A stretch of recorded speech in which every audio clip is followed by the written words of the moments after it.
La nuit où Elias Ferraro a trouvé sa secrétaire personnelle inconsciente dans l'ascenseur de son propre immeuble, il a supposé que quelqu'un l'avait trahi. Il avait tort.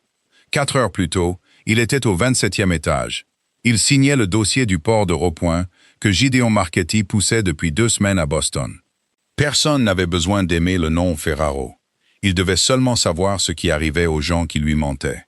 Marin Cole était la seule personne dans cet immeuble qui n'avait jamais accepté cette règle. Elle s'est tenue à l'entrée de son bureau et lui a dit que la réunion de 8 heures avait été déplacée. Il a dit qu'il n'avait pas autorisé cela.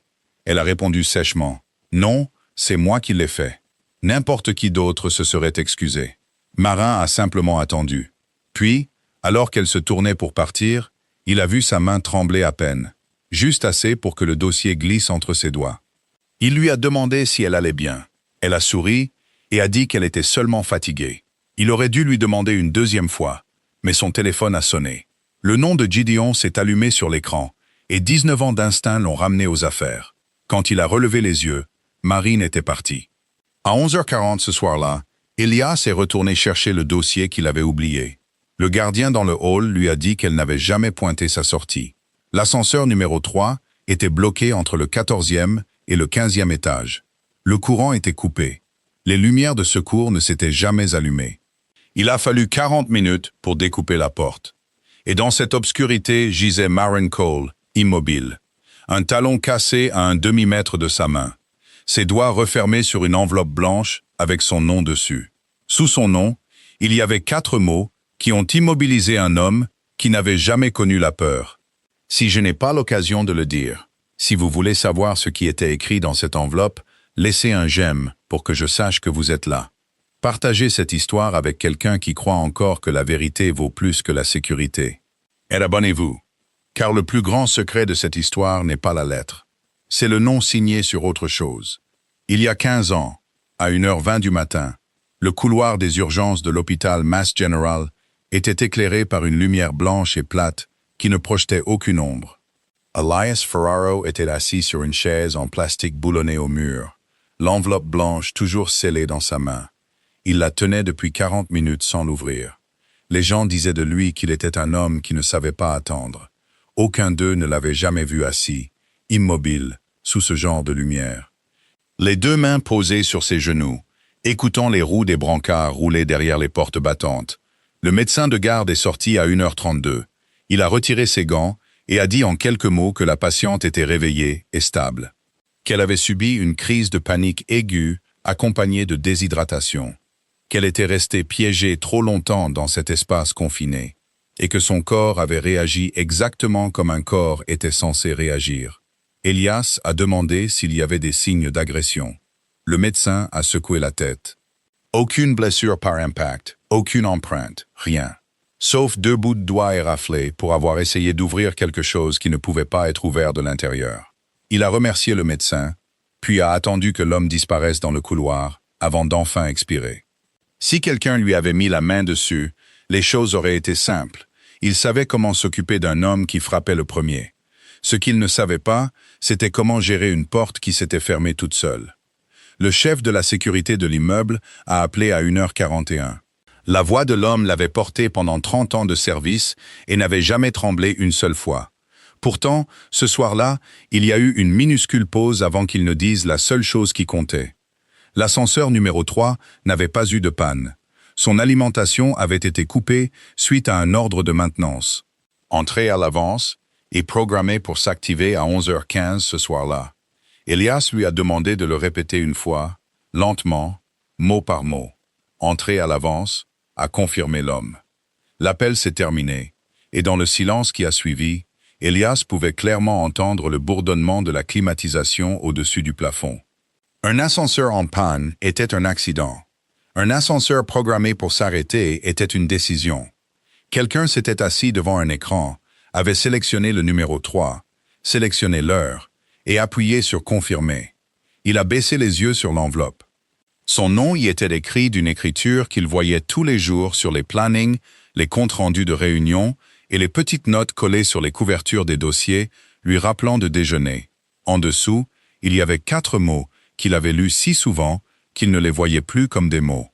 Il a ouvert l'enveloppe. À l'intérieur se trouvaient 3 pages manuscrites. L'écriture sur la première page était nette et régulière. L'écriture de quelqu'un habitué à écrire sous pression.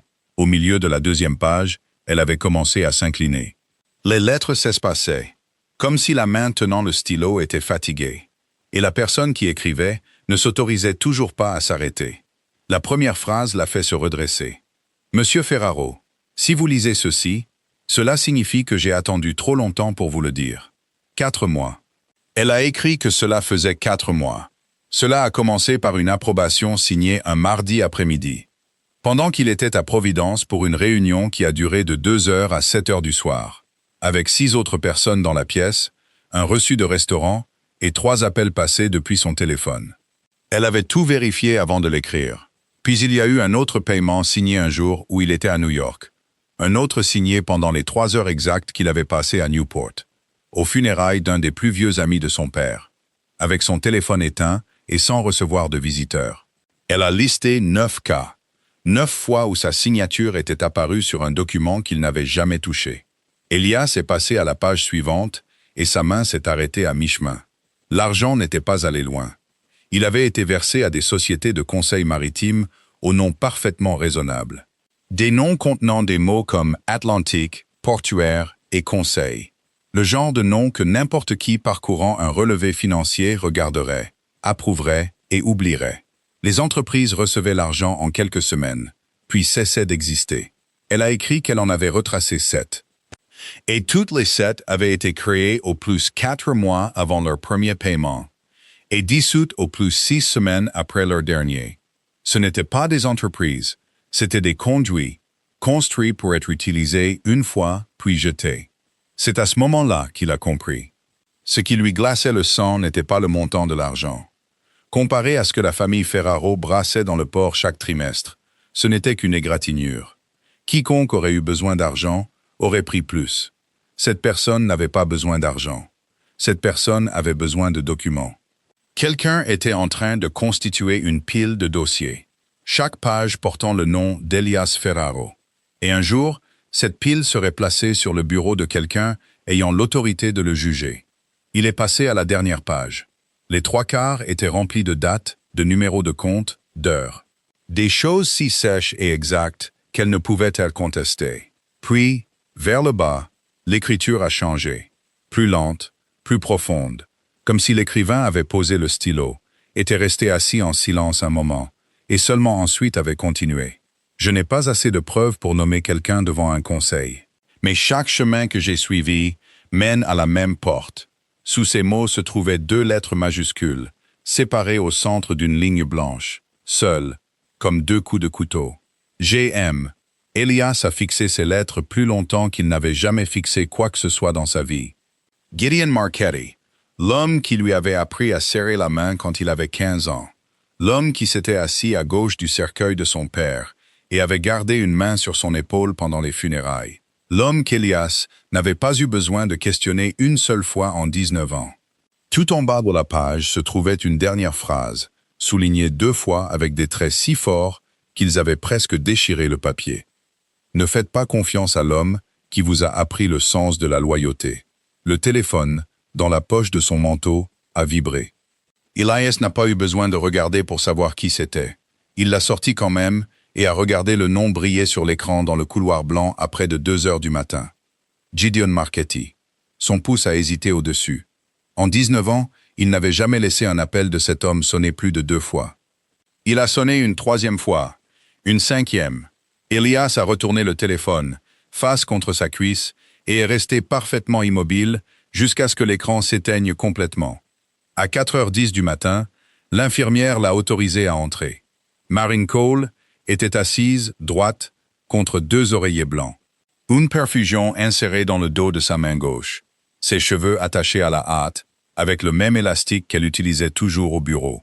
Un peu de couleur était revenu sur son visage, mais pas dans ses yeux. Elle a remarqué l'enveloppe dans sa main avant de le regarder. Vous l'avez lu. Il a hoché la tête, chaque mot. Elle est restée silencieuse pendant plusieurs secondes, puis a prononcé sa première phrase de la nuit. Et ce n'était pas celle qu'il attendait. Alors, je démissionne. Elias s'est arrêté au milieu de la pièce. Non, Ce n'était pas une demande d'autorisation, Monsieur Ferraro. Même assise dans un lit d'hôpital, avec une tubulure dans la main, Maren Cole était toujours la seule personne à Boston qui lui parlait comme si elle avait oublié pour qui elle travaillait. Vous avez découvert 9 approbations frauduleuses portant ma signature.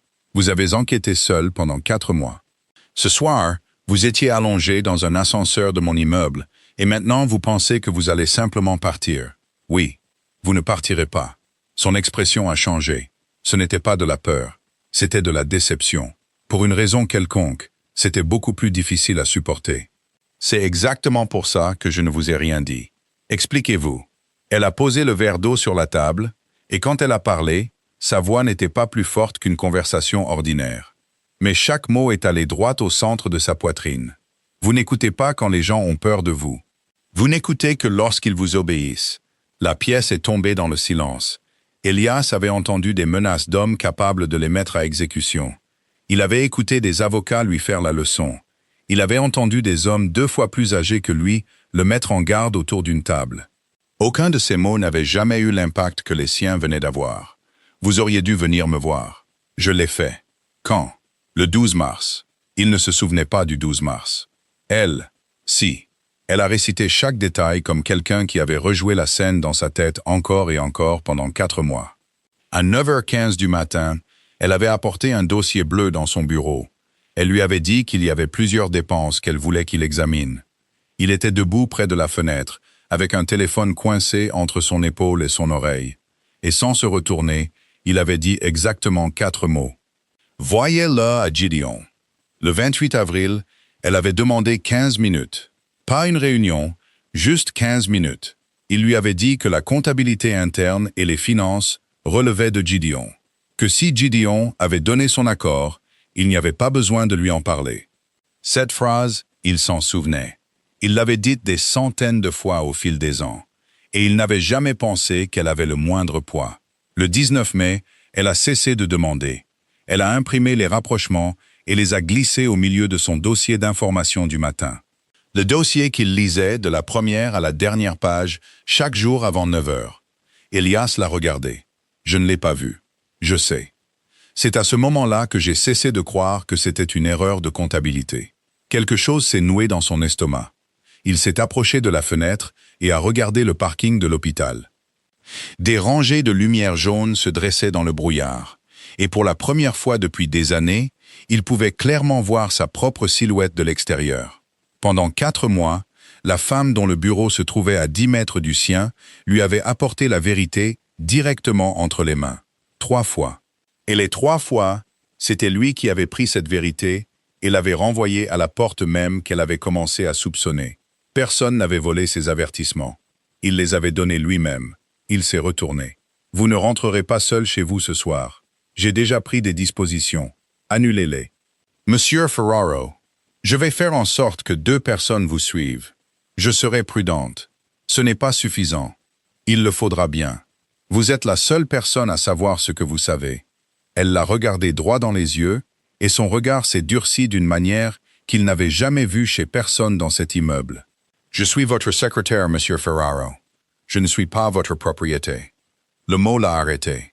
Son vieil instinct lui disait de prendre la décision quand même, d'appeler la voiture, d'assigner les hommes, de supprimer chaque variable, comme il le faisait depuis 11 ans.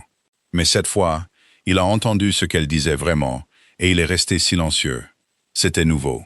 Ils l'ont tous les 2 reconnu. Puis Marin a tendu la main vers la chaise à côté du lit, où le sac à portée de l'immeuble avait été placé.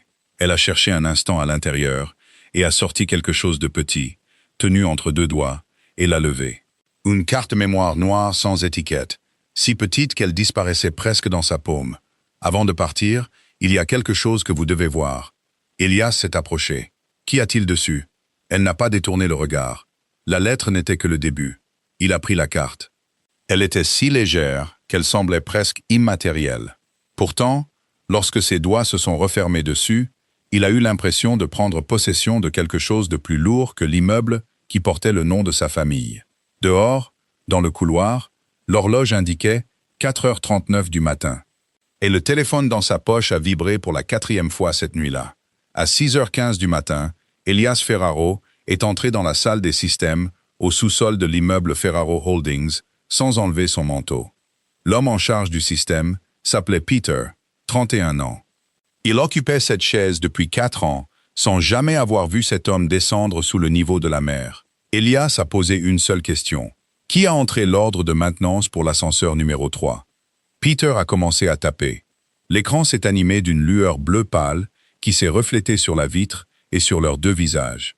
Il a parcouru 3 niveaux de journaux système, puis s'est arrêté. L'ordre avait été créé à 9h04 du soir, programmé pour s'activer à 11h15, coupant l'alimentation de toute la cage de l'ascenseur numéro 3, y compris l'alimentation de secours pour l'éclairage d'urgence.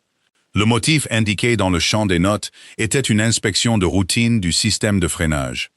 Elias a demandé quel compte avait été utilisé. Peter a fait défiler vers le bas et ses doigts se sont immobilisés sur le bureau. « Monsieur, l'ordre a été émis depuis le poste de travail de votre bureau, au 27e étage. » La pièce est devenue très silencieuse. Les serveurs bourdonnaient régulièrement derrière eux, comme la respiration d'un animal endormi. Elias a fixé la chaîne de chiffres sur l'écran pendant un long moment, puis a demandé à nouveau, lentement, mot par mot, sa voix pas plus forte qu'avant. 9h04 hier soir. Oui, à 9h04 la veille, il était assis dans une salle à manger privée à Providence, à 50 miles de Boston, avec 3 personnes qui pouvaient toutes le confirmer. Et il se souvenait exactement de ce qu'il faisait, car le serveur venait d'apporter le café. Peter a-t-il dit « Montrez-moi le journal d'accès complet pour le 27e étage à partir de 8 heures. » Il n'y avait rien, pas un seul passage de carte après 7h42 du soir. Moment où Maren Cole avait pointé sa sortie puis sa rentrée 4 minutes plus tard. Jusqu'au retour d'Elias à 11h40. Cela signifiait que la personne était soit au 27e étage depuis avant 7 heures et n'était jamais partie, soit cette personne était entrée sans que le système ne l'enregistre. Les 2 possibilités menaient à la même conclusion. Et cette conclusion s'est installée dans sa poitrine comme une pierre. Mais ce qui l'a fait rester immobile au milieu de la salle des serveurs, ce n'était pas le fait que quelqu'un ait eu accès à son bureau.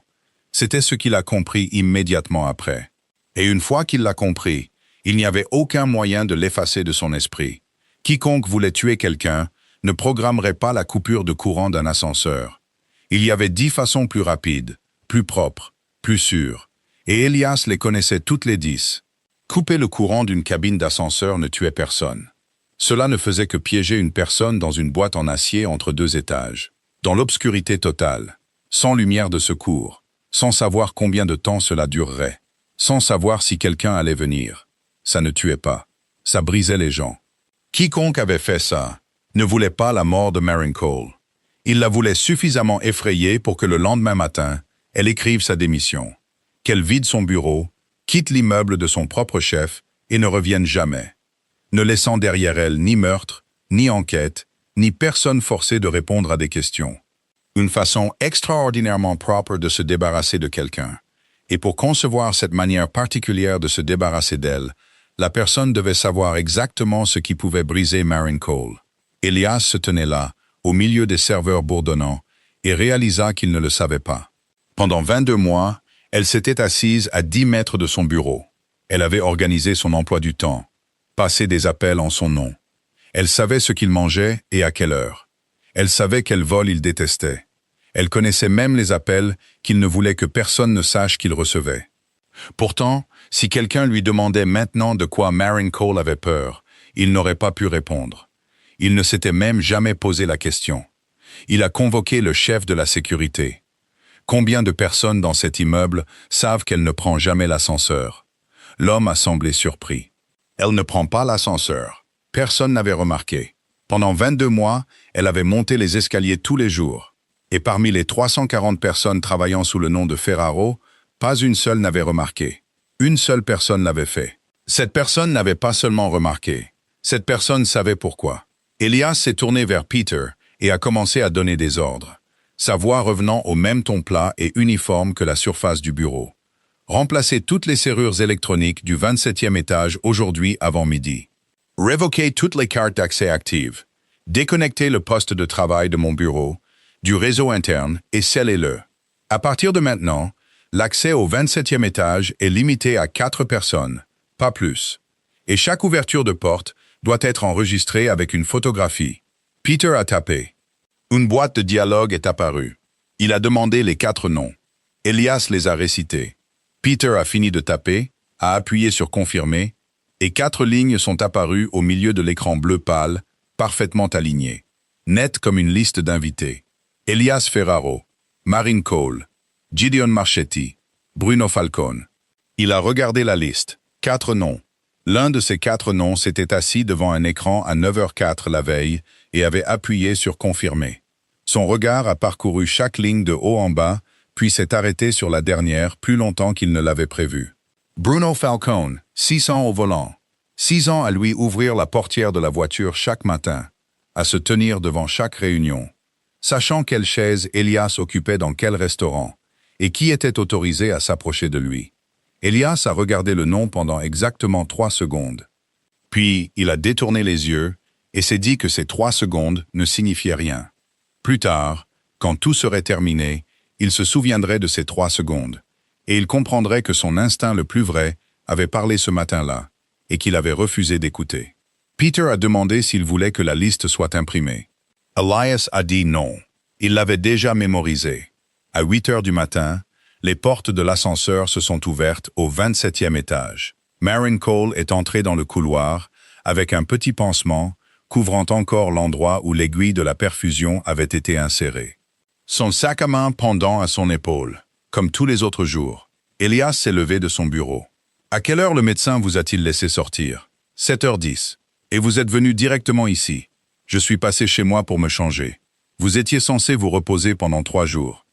Alors vous pourrez expliquer ça à la personne qui a programmé la coupure de courant de l'ascenseur pour moi. » Il n'avait pas de réponse. Elle a posé son ordinateur portable sur la longue table de son bureau. Elle a inséré la petite carte mémoire noire dans le poste de travail isolé qu'il avait fait préparer à 6 heures ce matin-là. Puis elle s'est assise sur la chaise en face de lui, au lieu de la chaise où elle s'asseyait habituellement pour prendre des notes. Elias l'a remarqué. Il n'a rien dit. « Comment avez-vous fait ?» a-t-il demandé. « 4 mois seul, sans accès au système financier et sans que personne ne vous aide. Comment avez-vous fait ?» Marine a tourné l'écran vers lui. « Vous avez vu un calendrier. J'ai vu un schéma. Sur l'écran se trouvait son propre emploi du temps. 14 mois étalés sur un long graphique. Elle avait marqué en rouge les jours où il quittait Boston, et en noir les jours où des approbations financières portant sa signature étaient entrées dans le système. Les 2 couleurs se chevauchaient 9 fois, pas 9 fois dispersées sur 14 mois, 9 fois sur 11 voyages.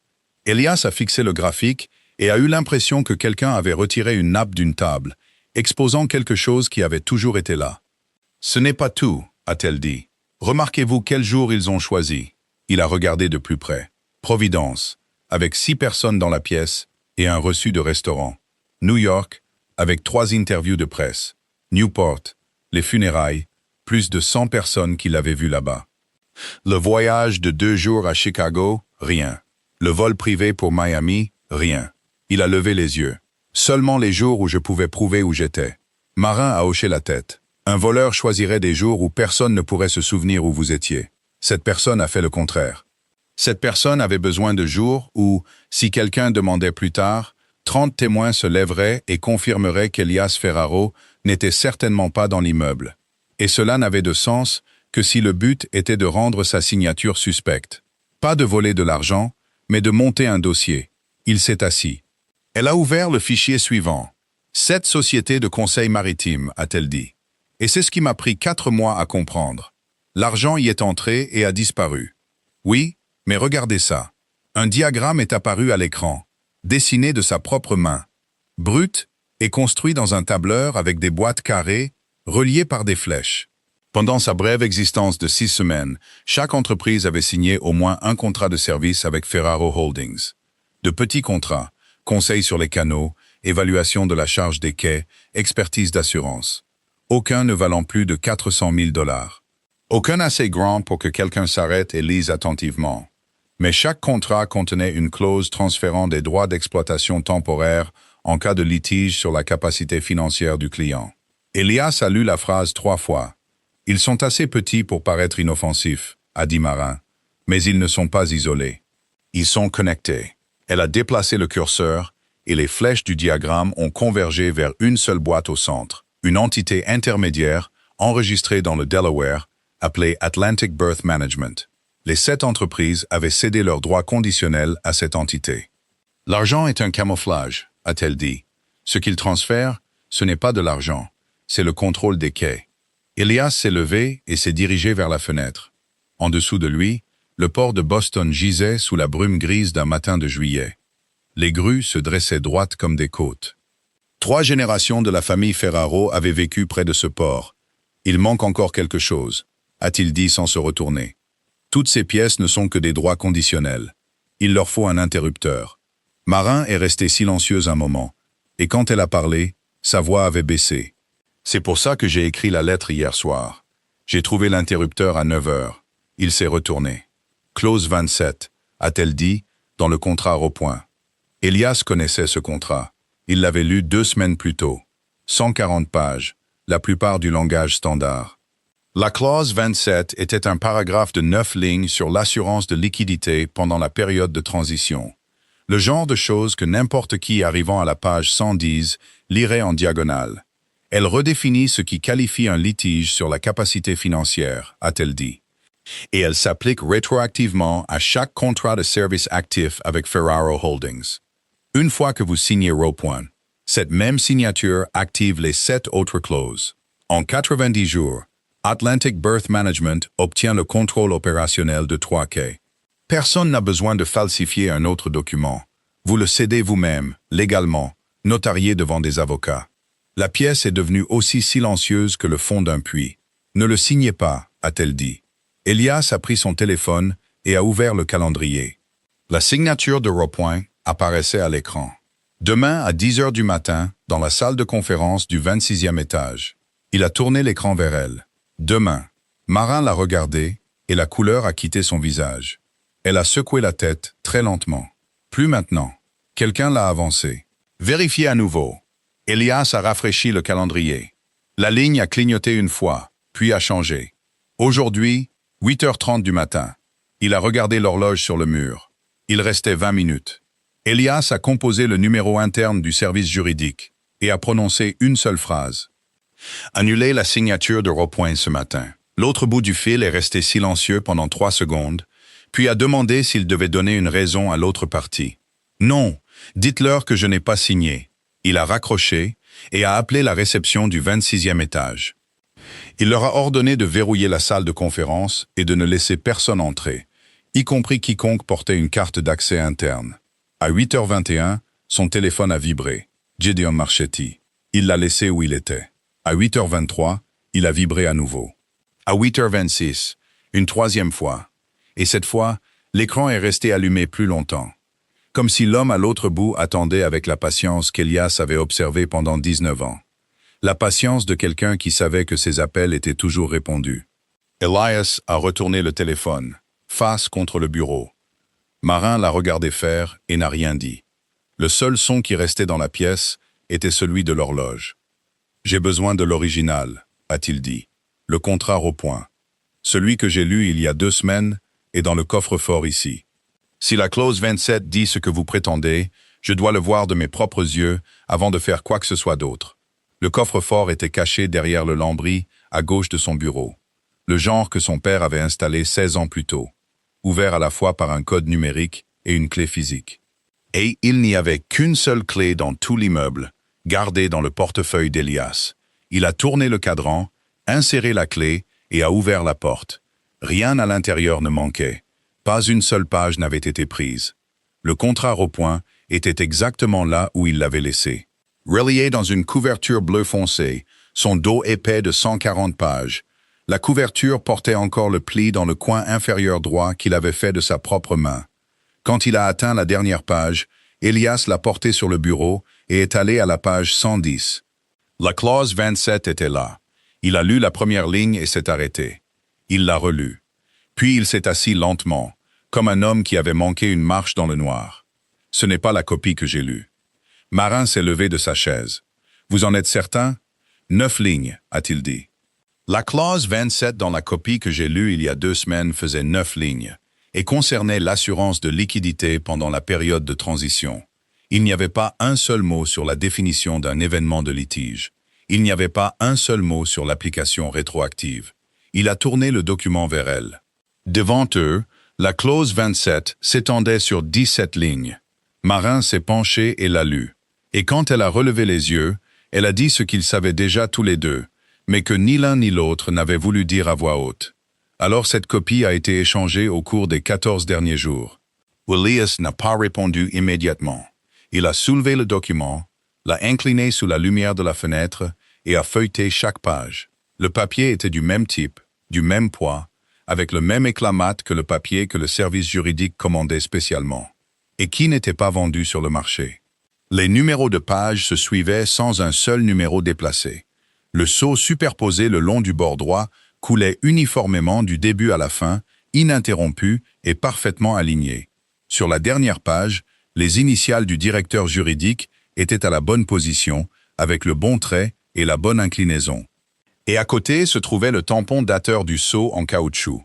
Elias l'a reconnu, car le coin de la lettre N était ébréché depuis 3 ans. Même le pli sur la couverture était là. Quelqu'un l'avait replié au même coin, dans la même direction. Ce n'était pas un faux.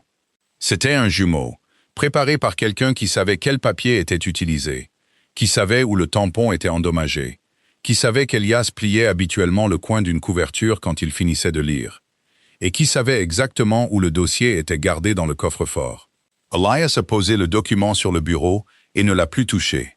En 11 ans à la tête de la famille, il avait eu affaire à toutes sortes d'hommes. Des hommes qui voulaient le port, des hommes qui voulaient un pourcentage, des hommes qui voulaient sa mort. Il avait une façon de les gérer tous. Ce qu'ils se tenaient tous à l'extérieur. Et tout ce qui était à l'extérieur pouvait être contré par des murs, des portes et des gardes. Ce qui se trouvait sur son bureau ce matin-là n'était pas venu de l'extérieur. C'était venu de l'intérieur de son propre coffre-fort. De l'intérieur de la pièce qu'il fermait à clé lui-même, à l'étage où lui seul décidait qui était autorisé à entrer. Et cela était resté là en silence, attendant une signature depuis on ne sait combien de jours. Pendant qu'il était assis à 3 pas de là, buvant du café, passant des appels, signant d'autres choses. La même personne, a-t-il dit. Marin l'a regardé. La même personne qui est entrée dans cette pièce et a échangé le contrat est la personne qui s'est assise à ce poste de travail à 9h04 hier soir et qui a programmé la coupure de courant de l'ascenseur numéro 3. Il n'y a pas 2 personnes. Il n'y en a qu'une, et cette personne a une clé. Comprenez-vous ce que cela signifie? Elle comprenait. Toute la nuit, il avait cherché une réponse à la question de savoir qui l'attaquait, comme s'il y avait un ennemi quelque part à l'extérieur, de l'autre côté de la rivière, de l'autre côté d'une table de négociation. Un nom qu'il pourrait écrire sur un bout de papier et envoyer des hommes le trouver. Maintenant, cette question se dissolvait, et une autre prenait sa place, bien plus lourde que la première. Elle ne demandait pas qui venait. Elle demandait qui avait été là depuis le début. Elias s'est levé, s'est dirigé vers la porte du bureau et a regardé dans le couloir du 27e étage. Mercredi matin, 8h45. La lumière du soleil s'étirait sur le sol en pierre. À 10 mètres de là, se trouvait le bureau où Marin s'asseyait toujours. Plus loin, au bout du couloir, se trouvait la porte en noyer de la pièce à laquelle il avait frappé avant d'entrer pendant les 19 dernières années. À 9h15, Elias a conduit lui-même. Il n'a pas appelé Bruno. Il a dit à Marin qu'il y avait un endroit dans le North End qui n'apparaissait sur aucune liste de propriété de Ferraro Holdings, qui n'était pas connecté au système de l'immeuble et n'avait aucun autre détenteur de clé que lui. Et s'ils avaient besoin d'un endroit pour ouvrir la carte mémoire sans craindre qu'une 3e personne ne lise en même temps qu'eux, c'était le seul endroit auquel ils faisaient encore confiance. Elle s'est assise sur le siège passager avant, avec le dossier au point, dans un sac en papier sur ses genoux, regardant droit devant elle à travers le pare-brise. La voiture a suivi la route le long du port, l'eau à leur gauche grise comme de l'étain. Après avoir parcouru une certaine distance, Elias a parlé sans tourner la tête. « J'ai une question. Oui, vous avez travaillé au 27e étage pendant 22 mois. Pas une seule fois je ne vous ai vu prendre l'ascenseur. » Marin n'a pas répondu immédiatement. Il a pensé qu'elle éviterait la question ou répondrait de la voix polie qu'elle utilisait toujours lorsqu'il posait des questions qui n'avaient rien à voir avec le travail. Au lieu de cela, elle a regardé par la fenêtre latérale un instant, et a dit d'un ton ordinaire, comme si elle lisait une ligne d'un calendrier. Parce qu'il y a eu un samedi après-midi quand j'avais 12 ans. Il est resté silencieux. Elle a continué brièvement, n'ajoutant rien, ne retenant rien, ne baissant jamais la voix, pour demander de la pitié. Son père travaillait dans un vieil immeuble de bureaux dans le quartier financier. Il l'emmenait souvent avec lui, le week-end, car sa mère travaillait le samedi de jour. Cet après-midi-là avait été heureux. Elle a utilisé ce mot exact, heureux, sans la moindre trace d'ironie. Il l'a laissé s'asseoir dans son fauteuil pivotant, un vieux fauteuil en cuir, avec des accoudoirs qui pelaient. Et elle a tourné 10 fois sur elle-même avant qu'il ne lui dise d'arrêter. Il lui a donné une pile de pages mal imprimées et une boîte de stylos. Il lui a dit que comme les dos étaient vierges, elle pouvait dessiner dessus. Elle a dessiné un chat, puis l'immeuble, puis lui portant une cravate 3 fois plus large que son corps. Il a ri et a dit qu'elle l'avait fait paraître aussi important que le maire. Puis il a regardé l'heure. Il lui a dit qu'il devait descendre parler à quelqu'un seulement pendant 15 minutes, et qu'après, ils iraient manger une glace à leur endroit habituel, le magasin avec les chaises rouges. Il lui a dit d'attendre dans la salle des archives, car il y avait un vieux fauteuil à l'intérieur qu'elle adorait. Un fauteuil si profond que lorsqu'elle s'y asseyait, ses pieds ne touchaient pas le sol.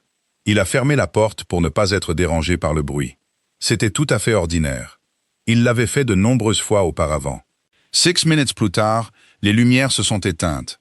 L'immeuble coupait le courant le week-end selon un programme de maintenance, et tout l'étage est devenu sombre d'un seul coup. La salle des archives n'avait pas de fenêtre. Marin a fait une pause à ce moment-là, puis a continué de la même voix. Le gardien de l'étage m'a ouvert la porte presque immédiatement. Il s'appelait Frank. Il avait les cheveux gris et portait des lunettes. Il m'a emmené dans le hall, a allumé une lampe de poche pour que je la tienne, m'a acheté une canette de soda et s'est assis à côté de moi sur la rangée de chaises en bas. Il m'a raconté des histoires sur son chien pour que je ne m'impatiente pas. Je suis resté assise là, attendant que mon père remonte. La voiture a traversé un petit pont. Le son des pneus a changé sur le tablier en acier. Il n'est jamais remonté, a-t-elle dit.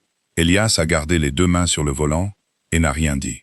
Elle n'a rien dit de plus pendant près d'1 minute. Puis elle s'est tournée vers lui et pour la première fois ce matin-là, il l'a vu le regarder droit dans les yeux. « Les gens pensent généralement que j'ai peur du noir, a-t-elle dit. Je le pensais aussi. Je suis allé voir des médecins. Ils lui ont donné un nom, m'ont donné des exercices de respiration, m'ont dit de m'habituer aux petits espaces. J'ai pratiqué pendant 3 ans. Ça n'a pas aidé, parce qu'il traitait la mauvaise chose. » Elle a levé la main et a ajusté la sangle de son sac sur son épaule. « Je n'ai pas peur du noir. J'ai peur qu'une porte se ferme. Parce que la dernière fois qu'une porte s'est fermée devant moi, j'ai perdu quelqu'un de l'autre côté. Et depuis, chaque fois que quelque chose se referme sur moi, mon corps croit que lorsqu'il s'ouvrira à nouveau, quelqu'un aura disparu. » Quand elle a fini, elle s'est redressée sur son siège, a regardé à nouveau la route et n'a pas ajouté un mot de plus. Il n'y a pas eu de larmes, pas de soupirs. Elle avait raconté l'histoire de sa vie en moins de 2 minutes, puis avait rendu le silence à la voiture, comme si elle venait de terminer de rapporter un ordre du jour de réunion. Elias a conduit pendant un long moment. Dans son esprit, tout se mettait dans un nouvel ordre, et cet ordre lui a donné un frisson dans le dos. La veille, quelqu'un n'avait pas coupé le courant de l'ascenseur numéro 1, numéro 2, numéro 4 ou numéro 5. Ils avaient choisi le numéro 3.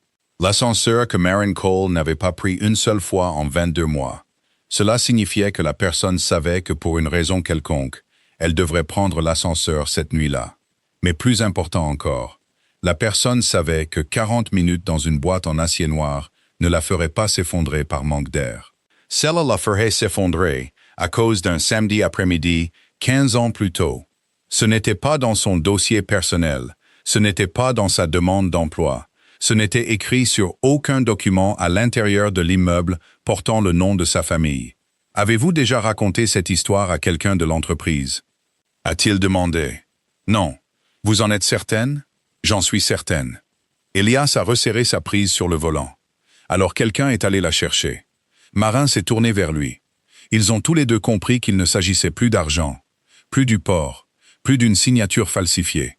Quelqu'un s'était assis, avait ouvert un dossier sur la vie privée d'une secrétaire de 27 ans, avait lu jusqu'au samedi après-midi avec la boîte de stylos et le vieux fauteuil, et en avait fait une arme. La voiture a tourné dans une rue étroite du North End et s'est arrêtée devant une vieille porte en fer sans marque. À l'intérieur de l'entrepôt, la lumière passait à travers les hautes vitres le long du mur et tombait en longues bandes sur le sol en béton. Elias a allumé une seule ampoule suspendue au-dessus de la table en bois au centre de la pièce. Il a posé le sac en papier contenant le dossier au point et est resté debout.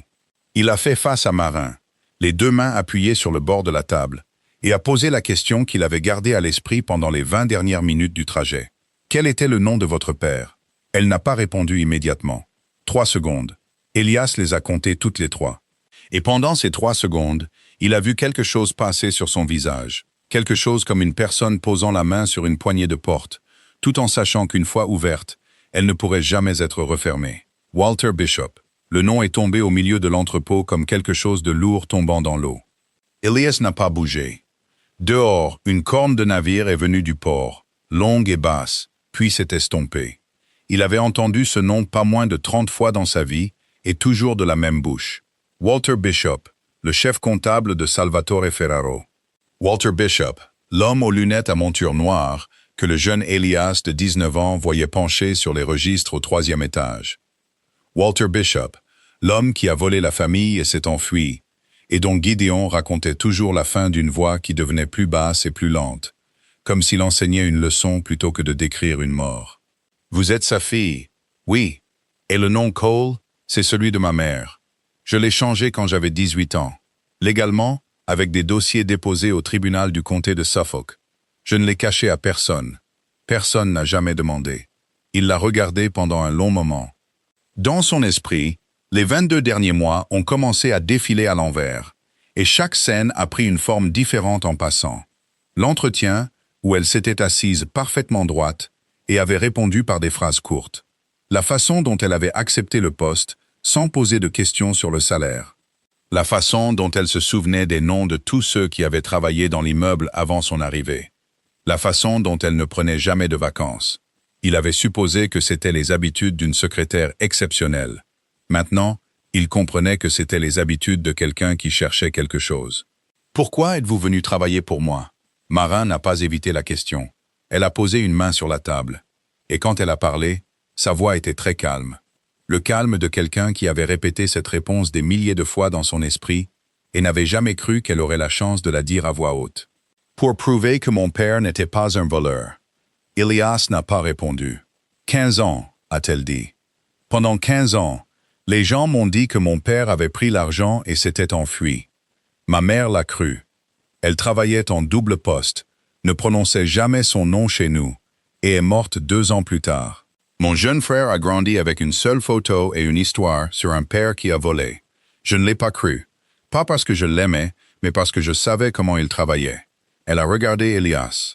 Cet homme notait chaque dollar qu'il dépensait. Il notait même l'argent qu'il utilisait pour m'acheter une glace dans un petit carnet pour pouvoir le rapprocher des dépenses du ménage à la fin du mois. Il était peut-être beaucoup de choses, mais il ne pouvait pas être le genre d'homme à partir avec 1 400 000 $ et ne laisser aucune trace. Alors, quand vous avez vu l'offre pour un poste de secrétaire chez Ferraro Holdings, j'ai postulé. Vous avez postulé pour travailler pour la famille qui a enterré votre père. Oui. Vous saviez ce qui pourrait arriver si quelqu'un découvrait qui vous étiez. Je le savais. Et vous avez postulé quand même. Elias a contourné la table jusqu'à la haute fenêtre et s'est tenu là, regardant dehors. En bas, un camion reculait dans le parking de l'autre côté de la rue, son signal d'avertissement bipant à intervalles réguliers. Il a pensé aux 340 personnes qui travaillaient sous son nom. Des gens qui choisissaient leurs mots avec soin quand ils passaient. Des gens qui n'osaient pas soutenir son regard plus de 2 secondes.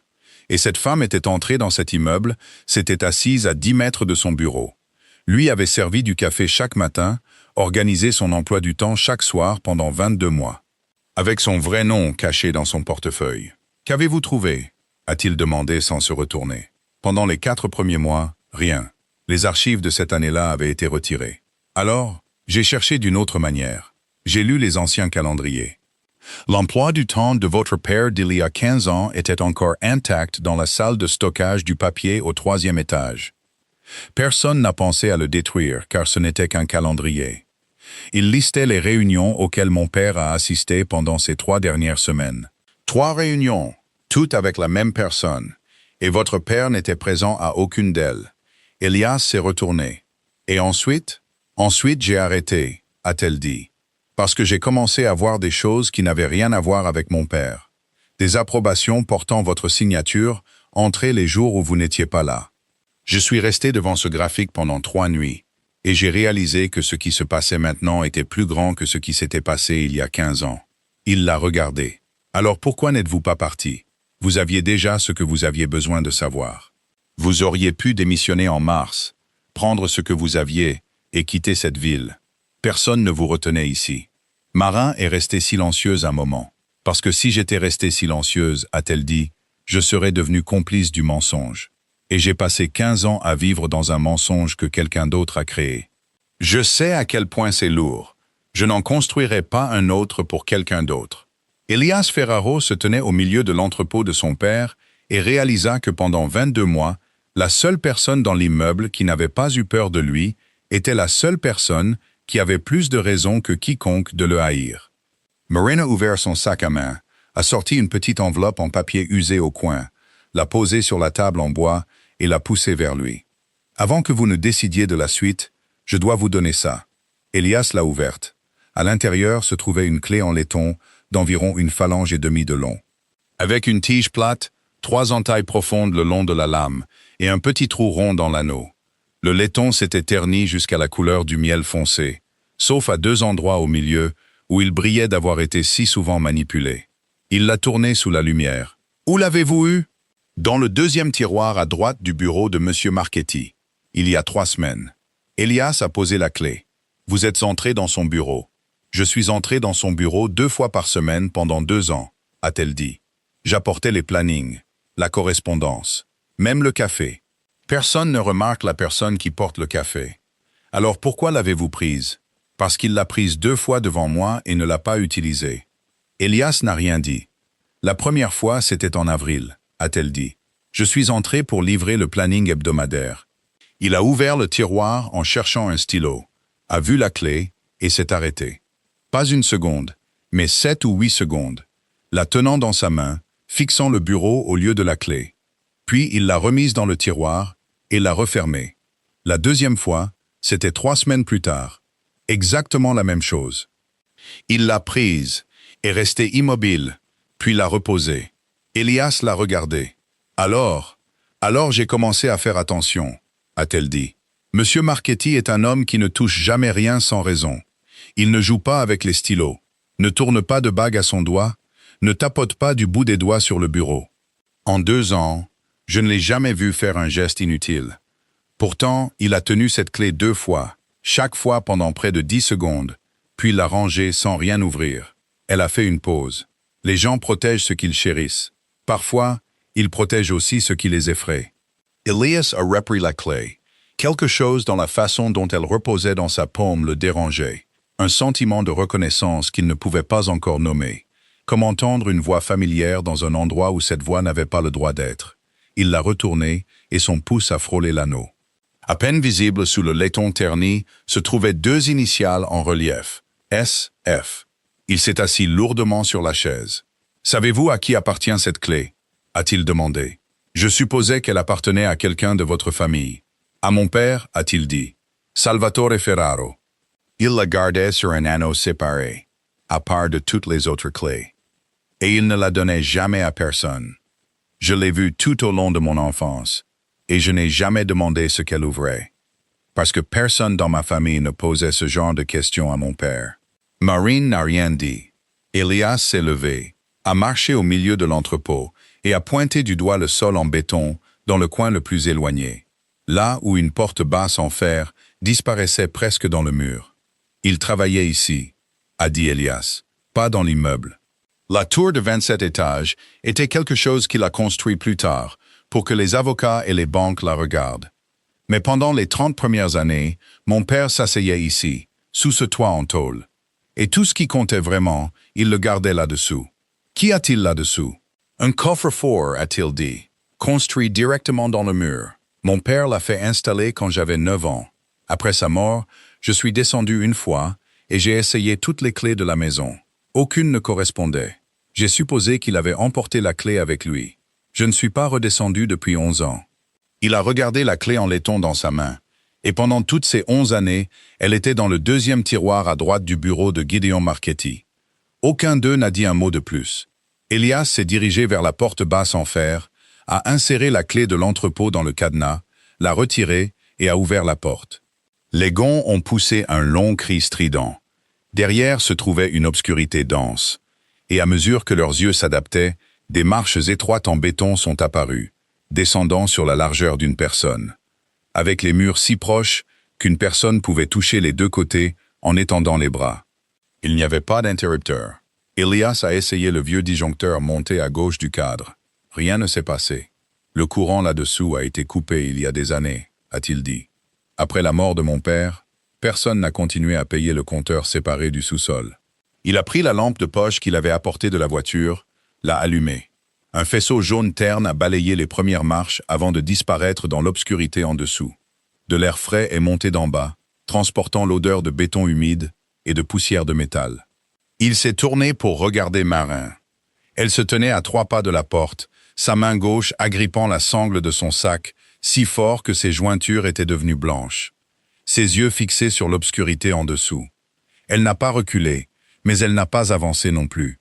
Elias a tout vu, et pour la première fois de sa vie, il n'a pas dit ce qu'un homme comme lui dirait habituellement dans un tel moment.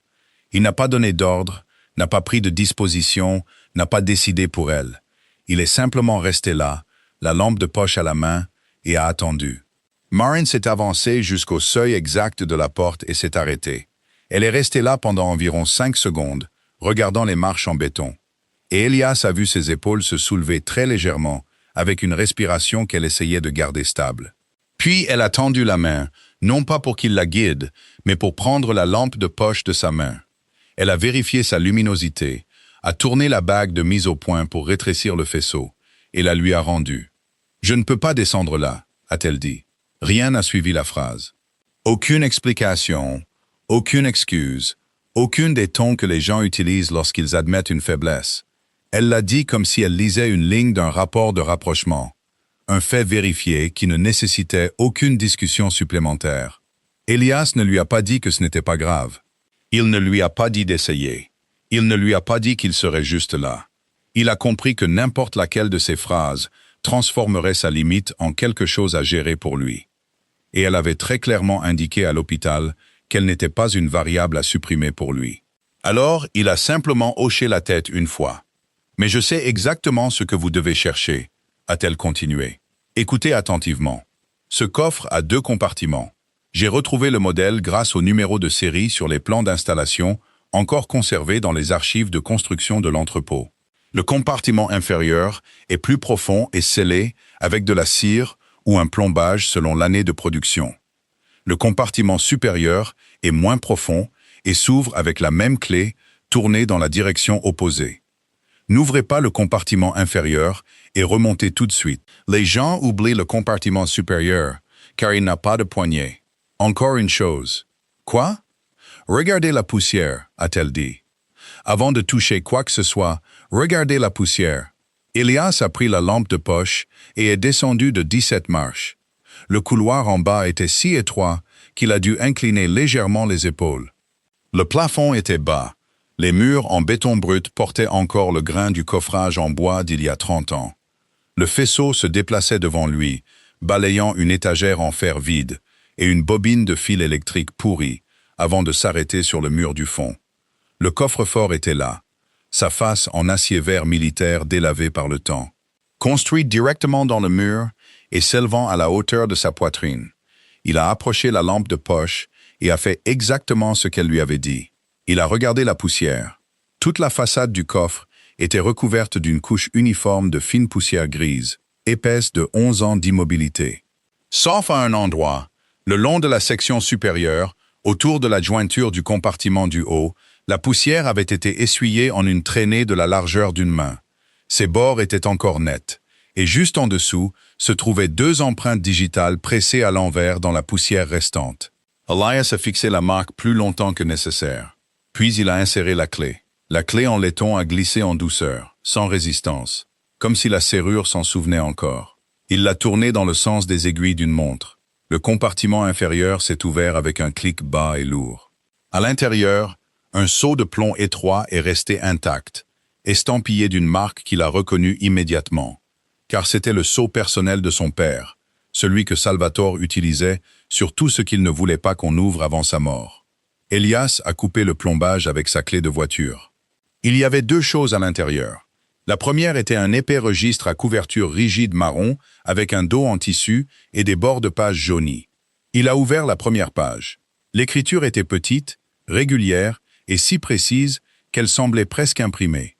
L'écriture d'un homme qui notait l'argent qu'il dépensait pour acheter une glace à sa fille afin de le rapprocher des comptes du ménage à la fin du mois. Dans le coin supérieur droit de la page de garde se trouvaient 3 mots manuscrits.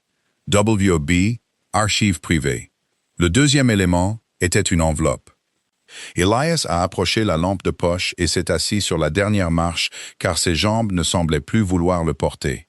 Son nom était écrit sur le devant d'une écriture qu'il n'avait pas vue depuis 11 ans. Une écriture qui penchait vers la droite avec la lettre E, toujours plus ouverte que nécessaire.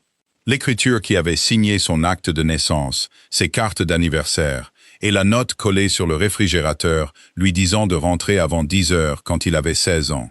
Elias. Il ne l'a pas ouverte immédiatement. Il a posé l'enveloppe sur son genou et a gardé une main dessus un moment. Puis il s'est levé, a inséré à nouveau la clé dans la serrure, et cette fois l'a tournée dans la direction opposée. Le compartiment supérieur s'est ouvert. Il n'y avait pas de poussière à l'intérieur. C'est la première chose qu'il a remarquée, et cela lui a donné un frisson le long de la nuque.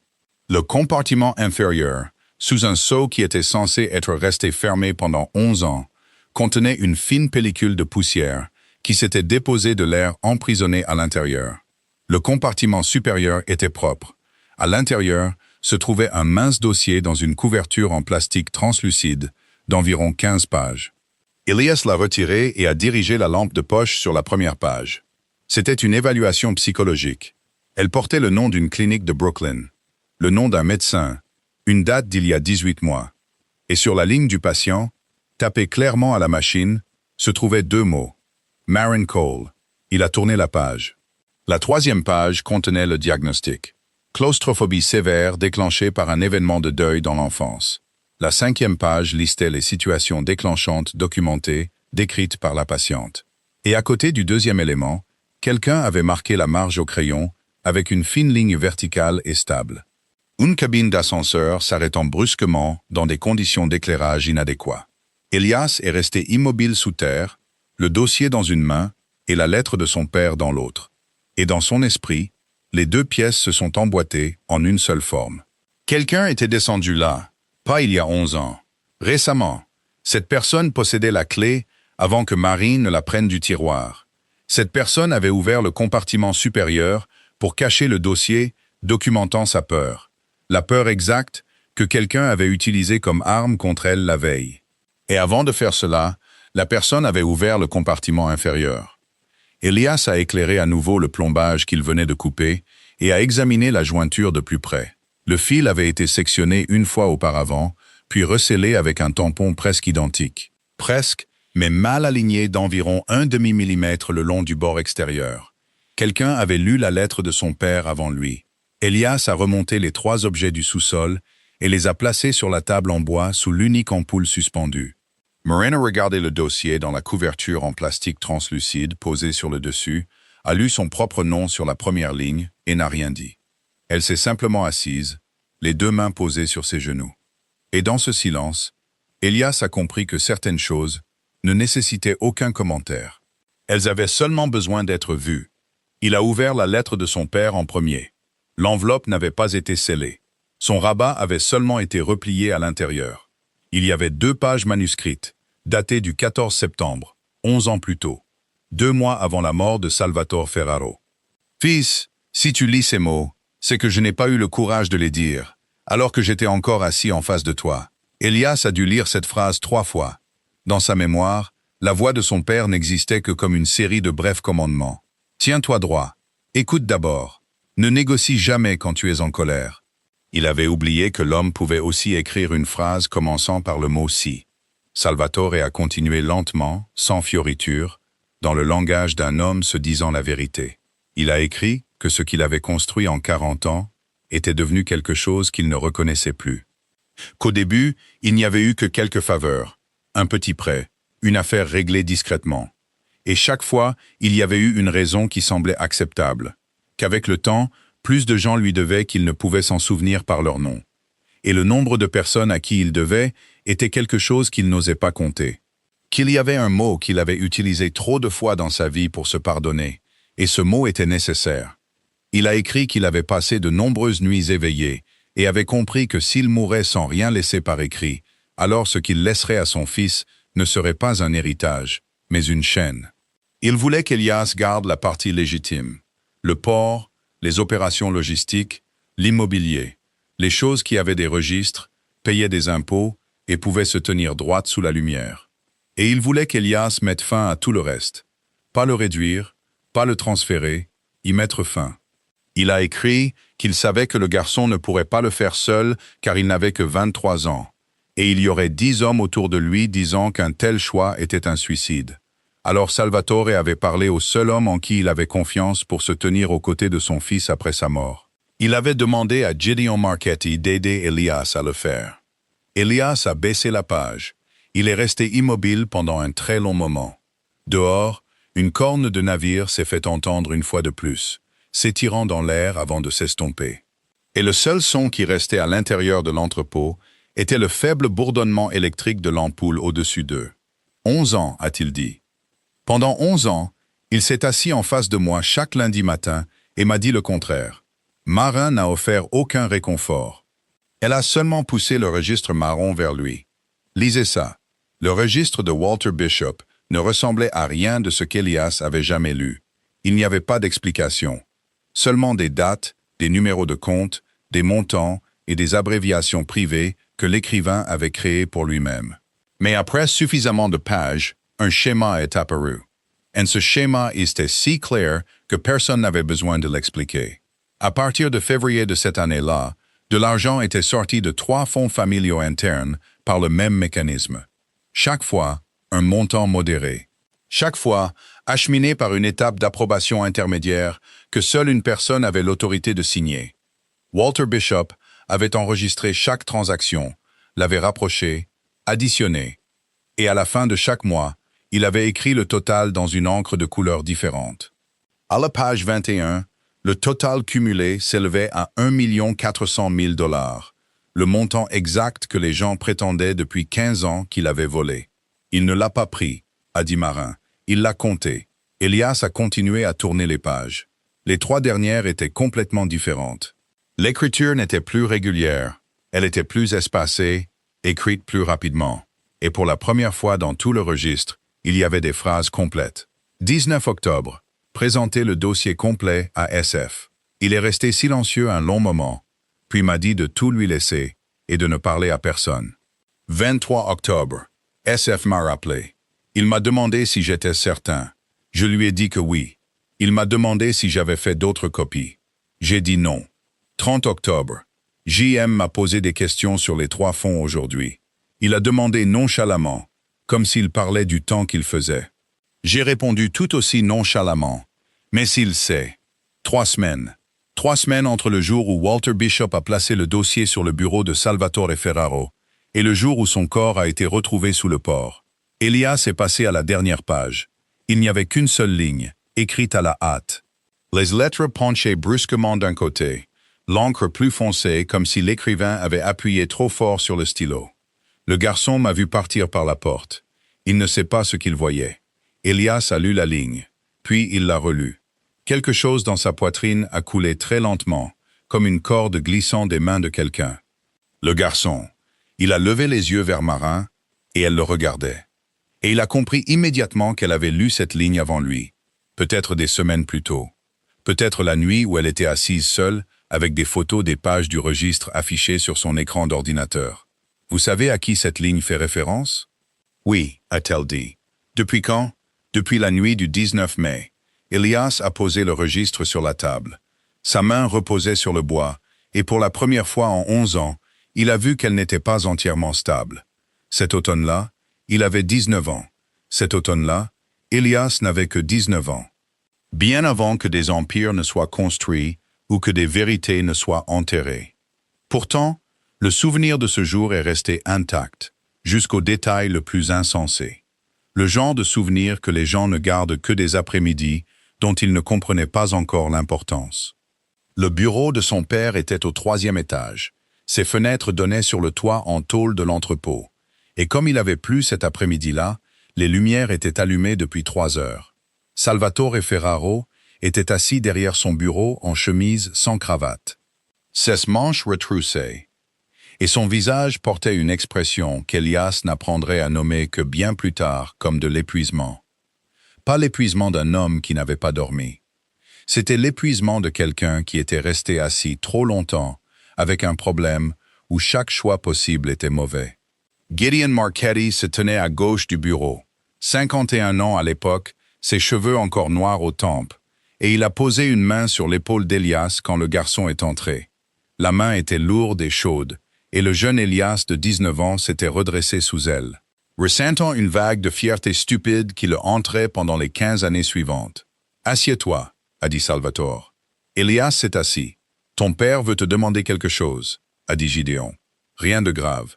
Tu as seulement besoin de répondre exactement ce que tu as vu. » Salvatore n'a pas regardé son fils. Il a regardé la surface du bureau. Puis il a demandé « Tu es resté tard ici jeudi soir dernier ?»« Oui, monsieur. »« As-tu vu Walter Bishop quitter l'immeuble ?» Elias se souvenait d'avoir répondu immédiatement, sans hésitation, parce que c'était la vérité, et parce qu'on lui avait appris à répondre rapidement. « Oui, monsieur. À quelle heure ?»« Vers 9h30. J'étais dans les escaliers du 2e étage. Il a traversé le hall. Portait-il quelque chose ?»« Une mallette en cuir marron, monsieur. Celle qu'il portait toujours. » Un silence s'est installé dans la pièce. Elias se souvenait du bruit de la pluie sur le toit en tôle. Il se souvenait d'être assis bien droit et d'attendre la question suivante avec l'empressement stupide d'un garçon à qui l'on demandait pour la première fois de parler des affaires des grands. Puis Gideon a fourni le reste. Il n'a pas demandé, il a affirmé. À l'intérieur de cette mallette, a-t-il dit, se trouvaient les registres de 3 fonds internes. Les originaux, pas de copies. Il les a retirés de la salle des archives à 9h15 et il n'avait aucune autorité pour le faire. Salvatore ne levait toujours pas les yeux. Gideon s'est tourné vers Elias et a parlé de la même voix qu'il utilisait pour lui enseigner les clauses d'indemnisation dans les contrats de transport. Lente et claire, la voix d'un homme qui savait qu'il avait raison. « Tu viens de confirmer que tu l'as vu emporter cette mallette hors de l'immeuble. »« Correct. » Elias a hoché la tête. C'était ce hochement de tête. Il n'a pas dit un mot de plus. Il a seulement hoché la tête parce que l'homme qui lui avait appris à serrer la main, qui lui avait appris à lire une pièce avant que quiconque n'ouvre la bouche, qui l'avait emmené déjeuner tous les vendredis pendant 4 ans, se tenait là, hochant la tête le premier. Et Elias croyait que suivre le hochement de tête d'un homme comme ça ne pouvait pas être une erreur. Salvatore Ferraro a levé les yeux. Il a fixé son fils pendant un long moment, et Elias se souvenait qu'il n'avait pas compris le regard. Plus tard, de nombreuses années plus tard, il y pensait encore parfois et ne pouvait toujours pas le nommer. Maintenant, debout à l'intérieur de l'entrepôt du North End, avec le registre marron ouvert sur la table, il le pouvait. C'était le regard d'un homme qui venait de réaliser qu'il n'y avait plus aucun moyen de sauver son fils de ce qui était déjà arrivé. « Sors », a dit son père. Elias s'est arrêté à la porte. Il s'est retourné une fois et a vu son père toujours assis, immobile, tandis que Gideon se penchait et lui chuchotait quelque chose à l'oreille. 3 jours plus tard, Walter Bishop a été retrouvé sous le port. 3 jours après, au dîner, Gideon lui a dit que l'affaire avait été réglée, que tout avait été découvert, qu'Elias avait rendu un grand service à la famille et devait être fier. Elias se souvenait qu'il avait vraiment été fier. 15 ans, 3 réponses et un hochement de tête. Il n'avait pas tenu le couteau. Il n'avait pas donné l'ordre. Il n'avait rien su de ce qui se passait dans cette pièce. Il n'avait été qu'un garçon disant une petite vérité. Et quelqu'un d'autre avait inséré cette petite vérité dans une machine qui avait déjà été construite. Mais la machine avait eu besoin d'une dernière pièce pour fonctionner, et cette pièce, c'était lui. Sans la confirmation du fils de Salvatore Ferraro, Gideon n'aurait rien eu à mettre sur la table. Elias se tenait dans l'entrepôt, sa main toujours posée sur le bois. Et quand il a levé les yeux, il a vu Marin le regarder. Elle n'a rien dit. Elle n'a pas détourné le regard non plus.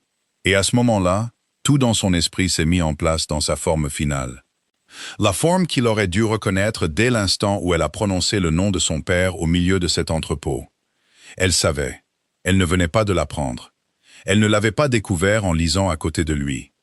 Elle avait dit que la nuit du 19 mai, elle avait lu la dernière ligne du registre. Et une personne qui avait passé 15 ans à enquêter sur la mort de son père n'aurait pas pu lire les mots « le garçon » dans le carnet de son père sans découvrir qui était ce garçon. Elle avait su avant lui. Elle avait su avant de glisser le rapprochement dans son dossier d'information du matin. Elle avait su avant d'écrire les 3 pages de la lettre et de nommer Gideon Marchetti. Elle avait su en étant assise dans le lit d'hôpital avec une perfusion dans la main, lui disant qu'il n'écoutait que lorsque les gens obéissaient. Elias a ouvert la bouche, puis l'a refermée. Quand il a parlé, c'était d'une voix qu'il ne reconnaissait pas comme la sienne. Vous saviez que j'étais ce garçon. Oui, depuis mai. Depuis mai. Pendant 22 mois, vous vous êtes assise à 10 mètres de mon bureau. Pendant les 4 derniers mois, vous saviez exactement ce que j'avais fait. Oui. Et vous m'avez quand même écrit cette lettre. Marin n'a pas répondu immédiatement. Elle a baissé les yeux sur le registre de son père ouvert sur la table, puis a levé les yeux vers lui. Voulez-vous savoir pourquoi? Elias a hoché la tête, et ce hochement de tête est devenu le deuxième de sa vie qu'il n'oublierait jamais.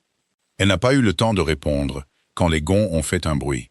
La porte en fer à l'avant de l'entrepôt s'est ouverte d'environ 1 mètre, et Gideon Marchetti est entré, seul, sans frapper ni appeler. Il portait un manteau de laine gris, les 2 mains nues le long du corps, ne portant rien. Il s'est arrêté là où la première bande de lumière traversait le sol en béton, et a regardé la table en bois, le registre marron ouvert, les pages manuscrites à côté.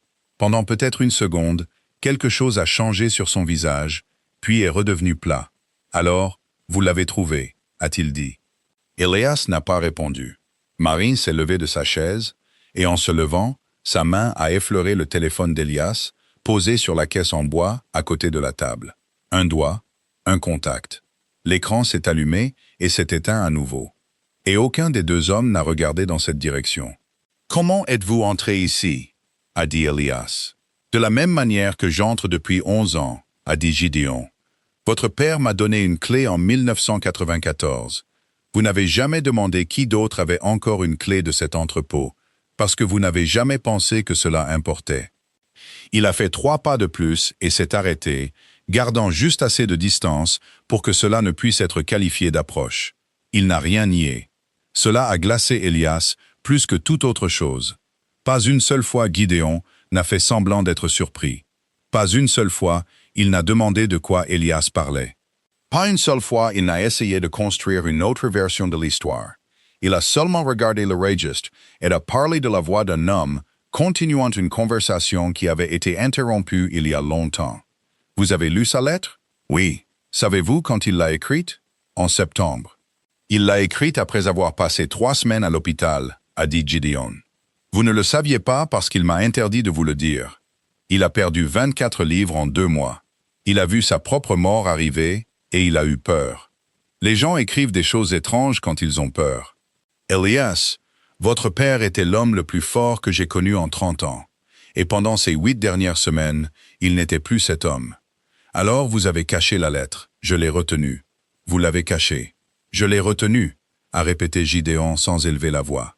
Parce que si je l'avais donnée à un garçon de 23 ans qui venait d'enterrer son père, il aurait fait exactement ce qui y était écrit. Il aurait fermé la moitié de la famille en 6 mois. Et savez-vous ce qui arrive à une maison vide au milieu de Boston? Quelqu'un d'autre s'y installe. Pas des gens bien. Il a regardé à travers les hautes fenêtres vers les grues du port. J'ai maintenu ce nom en vie pendant 11 autres années, a-t-il dit. Vous avez dormi paisiblement pendant ces 11 années. Vous avez signé des contrats, êtes allé à Providence, avez assisté à des funérailles à Newport et êtes rentré chez vous. Vous n'avez jamais eu à prendre une décision où chaque choix possible était sale.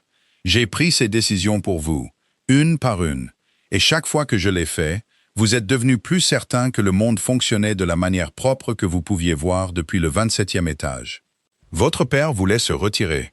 Je vous ai donné un empire. Elias est resté immobile. Il y avait une partie de lui, la partie qui avait grandi sous cette main posée sur son épaule, qui hochait la tête à chaque phrase, et il lui a fallu un moment pour s'entendre le faire. « Et Walter Bishop » a-t-il dit. Gideon s'est tourné pour le regarder. Il est venu voir votre père avec un registre. Il croyait faire ce qu'il fallait. Peut-être que oui, mais si ce registre était allé plus loin que cette pièce, en un an, il n'y aurait plus eu de Ferraro Holdings, plus de 300 emplois, plus d'immeubles où vous asseoir. J'ai pesé ces deux choses l'une contre l'autre. Vous avez pesé la vie d'un homme. J'ai pesé les conséquences, a dit Gideon. Vous faites la même chose tous les jours. Vous avez seulement eu la chance de ne jamais rien peser d'aussi lourd. Il avait une fille, a dit Elias. Elle avait 12 ans. Gideon n'a pas répondu. Pour la première fois de toute la conversation, il n'avait pas de réponse préparée. Puis, au lieu de rester silencieux, il a fait quelque chose qu'Elias comprendrait plus tard, comme la chose la plus cruelle que Gideon ait jamais faite dans sa vie. Il s'est tourné et a regardé Marin. « Vous êtes-vous déjà demandé pourquoi elle a été choisie ?» a-t-il dit. Elias n'a pas compris au début. « Il y a 2 ans, a dit Gideon, le poste de votre secrétaire privé. 217 candidatures. Les ressources humaines les ont réduites à 9. Vous avez interviewé 4 candidates un mardi après-midi et vous avez choisi la 2e. Vous souvenez-vous qui a placé ces 9 noms sur votre bureau? Silence, c'est moi, a dit Gideon. Je savais de qui elle était la fille dès le jour où sa candidature est arrivée. Elias a tourné la tête vers Marin. 3 secondes. Seulement 3 secondes, mais elles ont duré assez longtemps pour qu'il puisse plus tard en raconter chaque partie. Dans la première seconde, il a pensé au nom caché dans son portefeuille. Dans la deuxième, il a pensé à 22 mois et à une carte mémoire produite exactement au moment où il en avait le plus besoin. Dans la troisième, il a pensé à la façon dont elle avait activé l'enregistrement sans lui poser une seule question. Et pendant un terrible instant, cela ne ressemblait plus à du courage. Cela ressemblait à de l'expertise. 3 secondes. Puis il s'est arrêté. Mais les 3 secondes étaient déjà passées, et Marin les avait vues. Elle n'a rien dit. Elle ne s'est pas défendue. Son visage n'a pas changé, n'a pas perdu sa couleur, et pas une seule larme n'est apparue. Elle est simplement restée là, à côté de la table où le registre de son père était ouvert sous la lumière. Et quelque chose dans ses yeux s'est éteint très doucement, comme une lampe au bout d'un couloir dont personne n'a entendu l'interrupteur. Pendant 4 mois, elle avait porté cela seule. La veille, elle avait passé 40 minutes piégée dans une boîte en acier. Ce matin-là, elle avait quitté l'hôpital à 7h10 et était allée directement le voir. Et ces 3 secondes étaient le prix qu'elle payait pour tout cela. Gideon a tout vu. C'était exactement ce qu'il voulait. Gideon a laissé ces 3 secondes s'installer sur le sol en béton avant de continuer, et sa voix a changé. Ce n'était plus la voix d'un homme s'expliquant. C'était la voix d'un homme qui était passé aux affaires. 11 heures demain matin, a-t-il dit. Le vieux restaurant du North End, la salle privée. 4 familles. Elles viennent pour approuver au point. Elias n'a pas demandé qui avait convoqué la réunion. Il n'en avait pas besoin. Vous vous assiérez en bout de table, a dit Gideon. Vous signerez. Puis vous leur direz que pendant les 4 derniers mois, une employée administrative a accédé à des dossiers financiers internes au-delà de ses fonctions. Qu'elle a copié des données sur un appareil personnel et que l'entreprise a découvert l'affaire et l'a gérée en interne. Vous rendrez le registre et toutes les copies. Après cela, c'est terminé, et personne n'aura plus jamais besoin d'en parler. Elias l'a regardé. Et si je ne le fais pas? Alors à 11 heures demain matin, on montrera un autre dossier aux 4 familles, a dit Gideon. 9 approbations portant votre signature, signées les jours où vous étiez à Providence, New York et Newport. 7 contrats de service avec 7 entreprises dissoutes. Une entité du Delaware détenant des droits conditionnels sur 3 quais. Comprenez-vous ce qu'ils verront? Ils ne verront pas une victime. Ils verront un homme qui a passé 14 mois à transférer secrètement le contrôle du port hors des mains des 4 familles. Et quand il a été découvert, il a rejeté la faute sur une secrétaire. Elias n'a rien dit. Gideon avait raison sur un point, et Elias savait qu'il avait raison. Tout ce qu'Elias possédait qui pouvait prouver son innocence reposait entre les mains de la femme debout à côté de lui. Gideon venait de passer 10 minutes à faire passer cette femme pour quelqu'un qui avait été placé là. « Vous avez encore un bon choix, » a dit Gideon. « Signez, et tout ce que vous perdez, c'est une employée. » Elle quittera Boston avec un dossier d'emploi vierge. Je le garantis. Personne ne la touchera. Elle est jeune, elle trouvera un autre travail. Et vous gardez tout ce que votre père vous a laissé. Il a fait une pause. D'ici midi demain, l'un des deux aura disparu. Votre empire ou elle. Puis il s'est détourné. Il n'a rien ajouté d'autre. Aucune menace finale. Aucun regard vers Marin. Pas même un adieu d'un homme qui avait dîné chez Elias des centaines de fois. Il a traversé la bande de lumière sur le sol en béton, a atteint la porte en fer et l'a refermée derrière lui. Le loquet est tombé en place avec un son sec et bref. Et 19 ans se sont terminés exactement comme ça, sans un son plus fort que celui-là. Seules 2 personnes restaient dans l'entrepôt, avec le faible bourdonnement électrique de l'ampoule au-dessus d'eux. Marin a bougé la première. Elle s'est dirigée vers la caisse en bois, a pris le téléphone, a arrêté l'enregistrement, a vérifié sa durée, puis l'a posé sur la table devant Elias. « 38 minutes, a-t-elle dit. C'est suffisant. Il a regardé le téléphone. Il ne l'a pas pris. Vous avez demandé si je voulais savoir pourquoi, a-t-il dit. Plus tôt, avant qu'il n'entre. Oui. Maintenant, je dois d'abord demander autre chose. Elle a attendu. Vous a-t-il choisi? Marine n'a pas évité la question.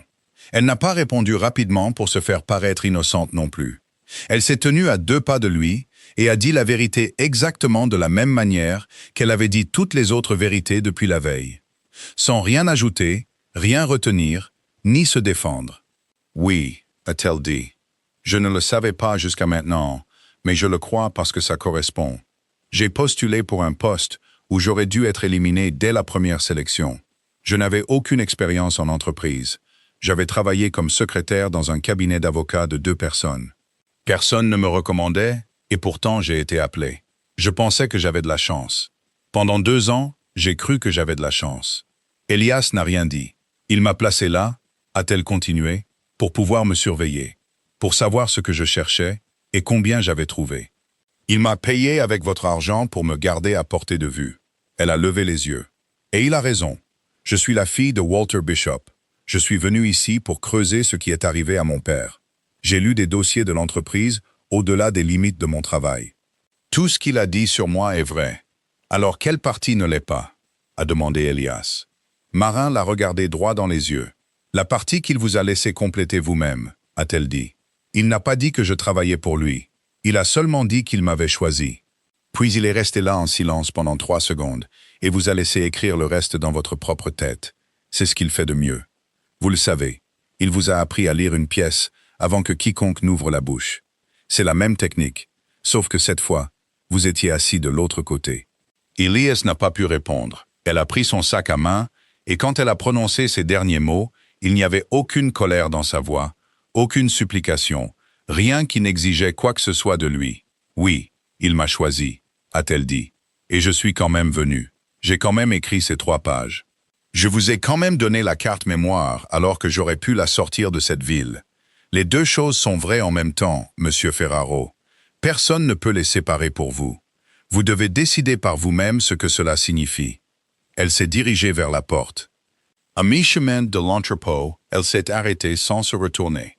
Et si vous n'avez toujours pas décidé d'ici 11 heures demain matin, a-t-elle dit, alors signez.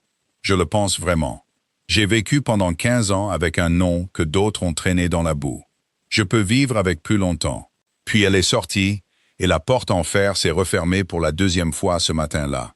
Cet après-midi-là, Marin n'est pas rentrée chez elle. Elle a pris le train pour Newton, est descendue à 4h moins 10 et a marché 2 pâtés de maison jusqu'au centre de rééducation derrière une rangée d'érables. Elle venait ici tous les mercredis et samedis depuis 2 ans, et pendant ces 2 années, elle n'avait jamais rien apporté de l'immeuble de 27 étages à travers ses portes. Aujourd'hui n'était pas différent. Elle s'est arrêtée dans le hall, a pris une profonde inspiration, a ajusté la sangle de son sac, et seulement ensuite est entrée. Isaac était dans la salle de thérapie au bout du couloir, les 2 mains posées sur un déambulateur en aluminium, son pied gauche avançant d'un demi-pas avant de s'arrêter pour retrouver son équilibre. Il avait 20 ans, une tête de plus que sa sœur. Ses cheveux coupés courts parce qu'il disait que les laisser pousser le faisaient paraître malade. Il l'a vue avant qu'elle ne puisse l'appeler. « Tu es en avance. Je sèche le travail. » Vraiment séché? Ou ta version de sécher?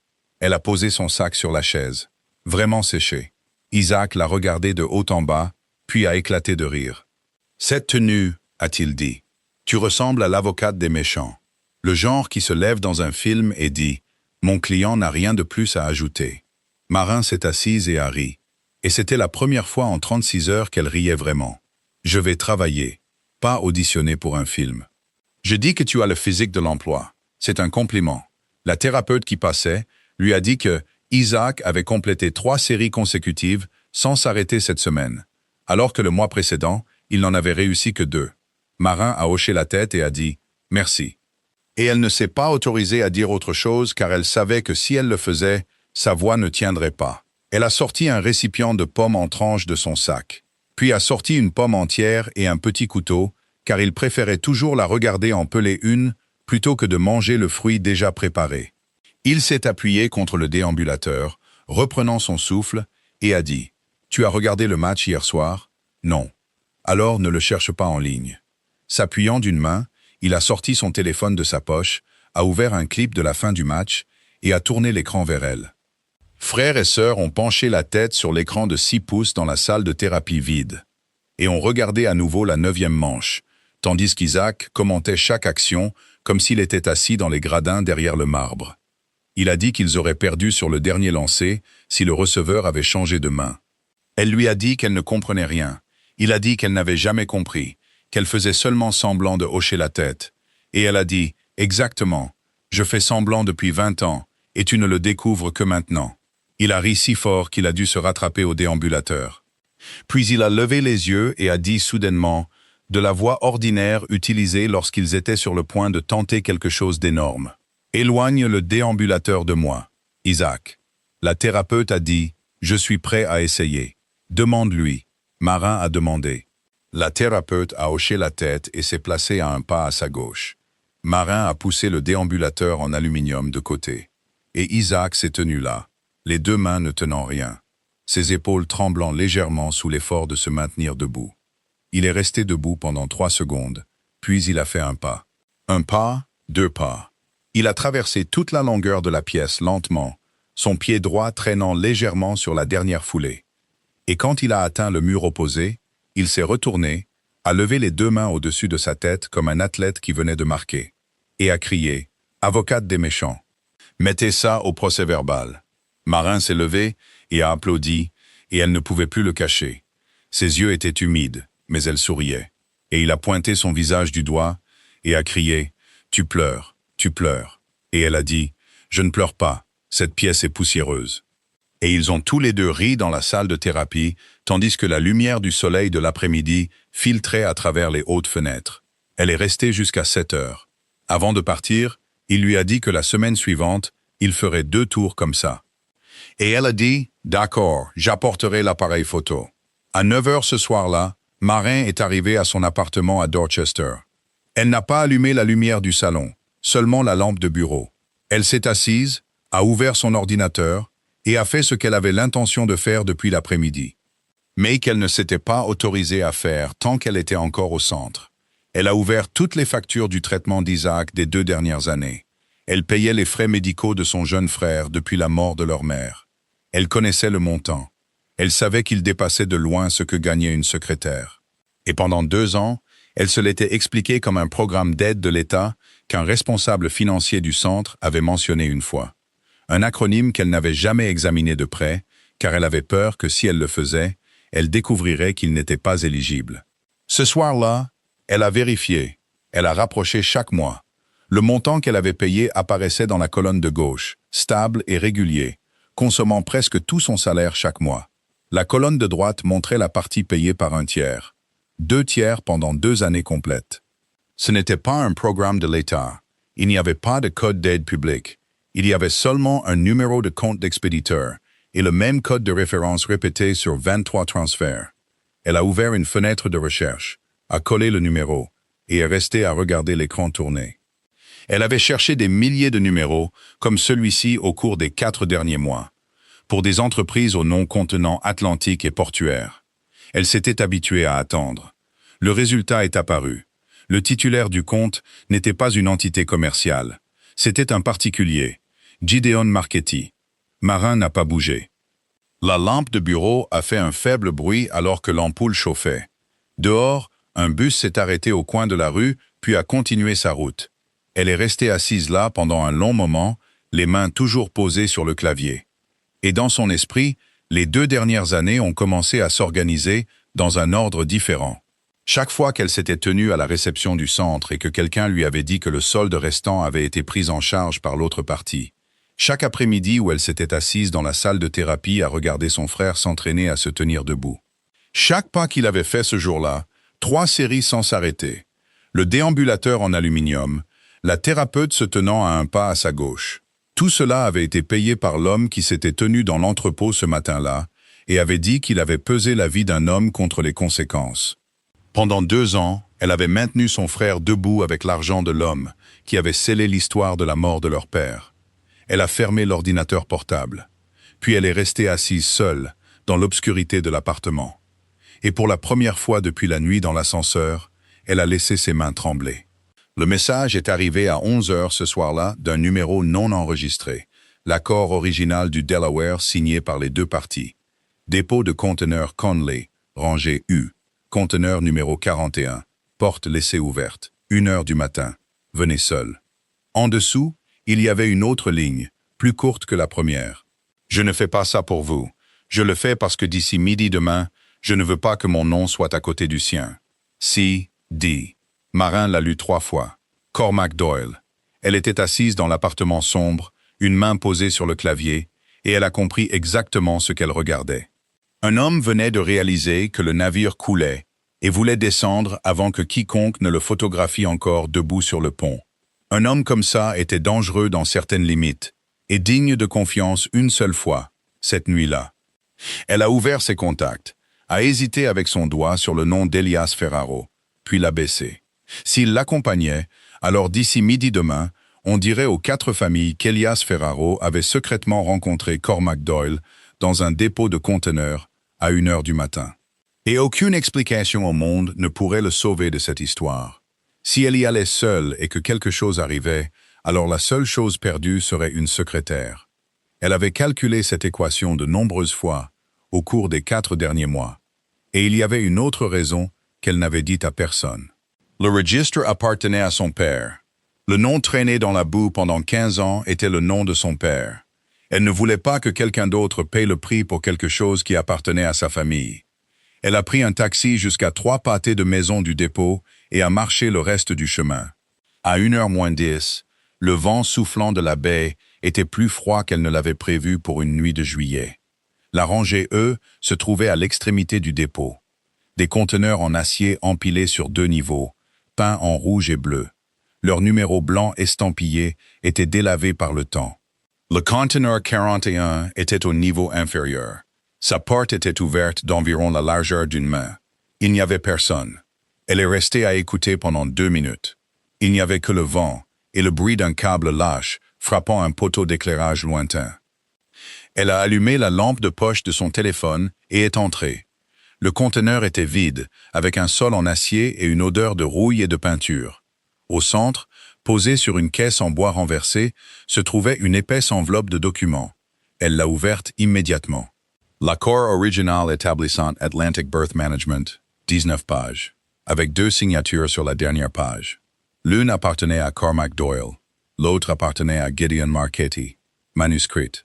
Pas une approbation initiale, pas la signature d'un représentant autorisé, sa propre main. Marin est resté là, et pendant 1 seconde, tout son corps s'est senti léger. Le sentiment de quelqu'un qui avait enfin trouvé la dernière pièce après 4 mois. Puis le vent a tourné. La porte en acier, pesant 400 livres, a pivoté sur ses gonds et a claqué dans le cadre, avec un son si profond qu'elle l'a senti dans sa poitrine. Et le loquet extérieur a glissé de son cran et est tombé en place. Le métal a heurté le béton, puis le silence. Obscurité totale. Elle s'est précipitée vers la porte et a poussé de toute son épaule. Mais le cadre en acier de 400 livres est resté étrangement immobile. Sur l'écran de son téléphone, les barres de signal ont clignoté 1 fois et ont disparu dans le vide. Pendant 1 seconde, le froid fantôme de ce samedi après-midi d'il y a 15 ans est revenu dans ses membres. Sa poitrine s'est serrée, ses poumons brûlaient pour un air qui semblait soudain trop rare. Mais Maren ne s'est pas assise dans le noir cette fois. Elle a pensé à Isaac debout sans son déambulateur dans la salle de thérapie, les bras levés en signe de triomphe. Elle a pensé à la vérité qu'elle portait dans l'enveloppe pressée contre sa poitrine. Elle a pris une longue respiration délibérée, a fouillé dans son sac à main et a sorti son lourd stylo en métal. Se déplaçant vers le coin du conteneur, elle a frappé la paroi en acier ondulé avec des coups mesurés et puissants. 3 coups courts, 3 coups longs, 3 coups courts. Point, point, point. Trait, trait, trait. Point, point, point.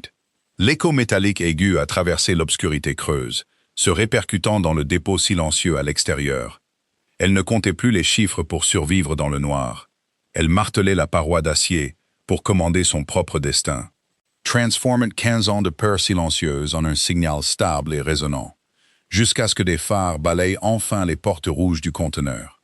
Dehors, Elias Ferraro s'était levé à 1h15, quand son dernier message n'est jamais arrivé. Il n'a pas appelé la police, et il n'a pas appelé Bruno. Il a appelé l'un de ses contacts à la compagnie de télécommunications, une connexion qu'il avait gardée pendant 11 ans à des fins entièrement différentes de celle-ci. Et en 20 minutes, il avait le dernier emplacement où son téléphone avait transmis un signal. Le dépôt Conley. Il a conduit lui-même, passant la rangée A, la rangée B, la rangée C, les phares balayant les murs d'acier. Et à la rangée E, il a vu le loquet gisant sur le sol. Il a utilisé ses 2 mains et tout son poids pour ouvrir la porte. La lumière a inondé l'intérieur. Maren était assise contre le mur, les 2 bras enroulés autour de l'enveloppe de documents et pressés contre sa poitrine. Son visage était blême, ses cheveux collés à son front. Et elle en était au numéro 14 d'un conte qu'elle avait répété trop de fois pour s'en souvenir. Elle s'est arrêtée. Elle l'a regardé. Elias s'est agenouillé sur le sol en acier devant elle. Il avait l'intention de dire beaucoup de choses. Il avait l'intention de lui dire qu'il avait déjà décidé que le lendemain matin, il ne signerait pas, qu'il laisserait tout brûler avant de la livrer à ses 4 tables à manger. Mais elle a parlé la première. Ses premiers mots n'ont pas été « merci ». Ne me choisissez pas. Il s'est immobilisé. Si vous sacrifiez tout parce que vous pensez que vous me protégez, a-t-elle dit, sa voix. Chaque mot séparé du suivant, parce qu'elle avait utilisé presque tout son souffle pendant les 40 minutes précédentes. Alors rien n'a changé. Vous laissez toujours quelqu'un d'autre décider qui vous êtes. Hier, c'était lui. Aujourd'hui, c'est moi. Ce n'est toujours pas vous. Elle a tendu l'enveloppe de documents vers lui. Choisissez l'homme que vous voulez être quand je ne serai pas là. À 11h du matin, dans la salle privée du vieux restaurant de la rue Hanover, la porte en bois s'est refermée derrière Elias. Les 3 serveurs avaient déjà été renvoyés chez eux à 10h. La longue table était recouverte d'une nappe blanche. Personne n'a commandé de nourriture. Il n'y avait que de l'eau et une cafetière que personne n'a utilisée. L'homme assis en bout de table était Aldo Reichi, 74 ans, porte-parole des 4 familles depuis l'époque où le père d'Elias était encore en vie.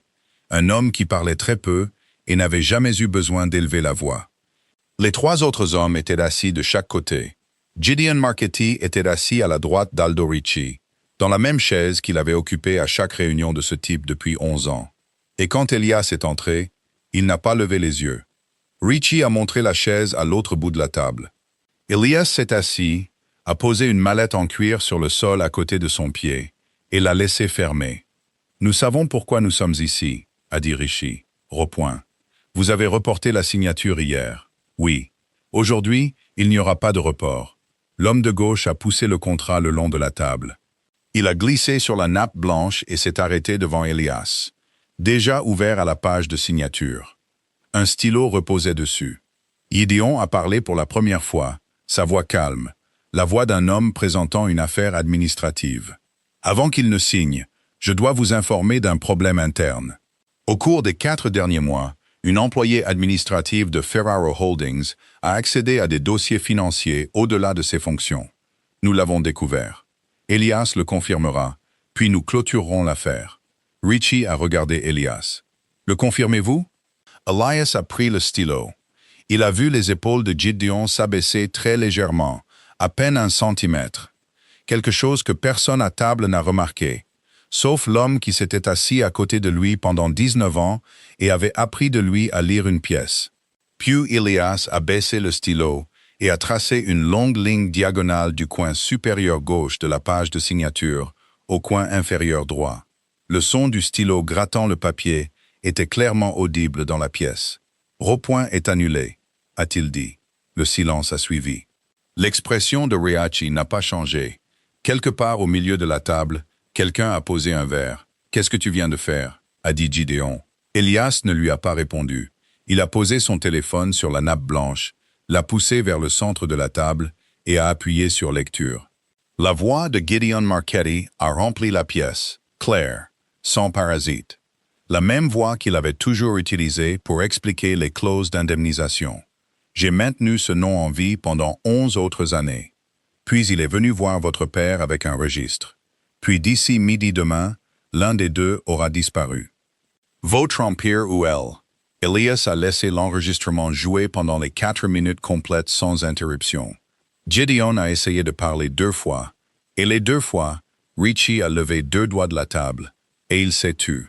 Quand l'enregistrement s'est terminé, Elias a ouvert la mallette. Il a sorti le registre marron et l'a placé devant Richie. « C'est le registre de Walter Bishop », a-t-il dit, « le chef comptable de mon père. Les 3 dernières pages indiquent qu'il a présenté le dossier à mon père le 19 octobre et que Gideon Marchetti l'a interrogé sur les 3 fonds le 30 octobre. 11 jours plus tard, il était mort. Le montant que l'on vous a dit pendant 15 ans qu'il a volé, 1 400 000 $, apparaît dans ce registre comme un total cumulé. Il ne l'a pas pris. Il l'a compté. Puis Elias a placé un deuxième dossier sur la table. L'accord établissant Atlantic Birth Management, l'original. 2 signatures manuscrites sur la dernière page.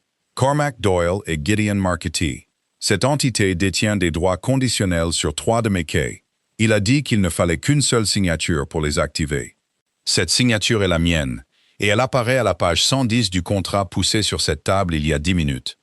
Richie a tiré l'accord vers lui et est allé à la dernière page. Il a étudié les 2 signatures pendant un long moment. Puis il a levé les yeux vers l'homme assis à sa droite.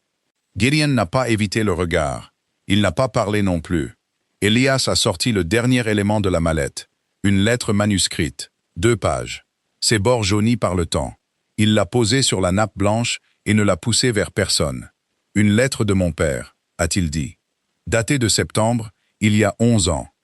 Dedans, il a écrit qu'il voulait que je garde la partie légitime et que je mette fin à tout le reste. Il a demandé à un homme de m'aider à le faire. Elias n'a pas dit le nom. Ce n'était pas nécessaire. Tout le monde à table avait entendu la voix de cet homme 4 minutes plus tôt. Richie a posé les 2 mains sur la table. « Que voulez-vous, Ferraro ?» Et Elias a dit la seule chose que personne dans cette pièce n'avait préparé à entendre. « Je ne veux pas de repoint », a-t-il dit. « Je ne veux pas non plus des 3 quais du terminal sud. Je transfère toute la division portuaire, les droits d'exploitation et les baux à long terme aux 3 autres familles. La façon dont vous la divisez est votre affaire. Je ne conserverai aucun pourcentage, aucun siège au conseil d'administration et aucun droit de veto. » L'homme assis au milieu a laissé échapper un son. « Vous abandonnez le port, j'abandonne le port. Comprenez-vous combien vous abandonnez ? 2 tiers, a dit Elias. J'ai tout calculé hier soir. Richie l'a regardé. En échange de quoi ? Elias s'est penché, a sorti un dernier dossier, un mince dossier bleu, et l'a placé sur la table devant lui. Il a posé une main dessus. Il ne l'a pas ouvert. C'est une liste des parties qui ont reçu des paiements par l'intermédiaire des 7 sociétés de conseil maritime au cours des 14 derniers mois. Il a dit, je l'ai lu hier soir. 2 noms dans ce dossier n'appartiennent pas à ma famille. Il a fait une pause d'exactement 1 temps. Je n'ai aucune intention de l'ouvrir aujourd'hui. Personne n'a parlé. Personne n'a demandé à qui appartenaient les 2 noms. Les 2 hommes de l'autre côté de la table ne se sont pas regardés.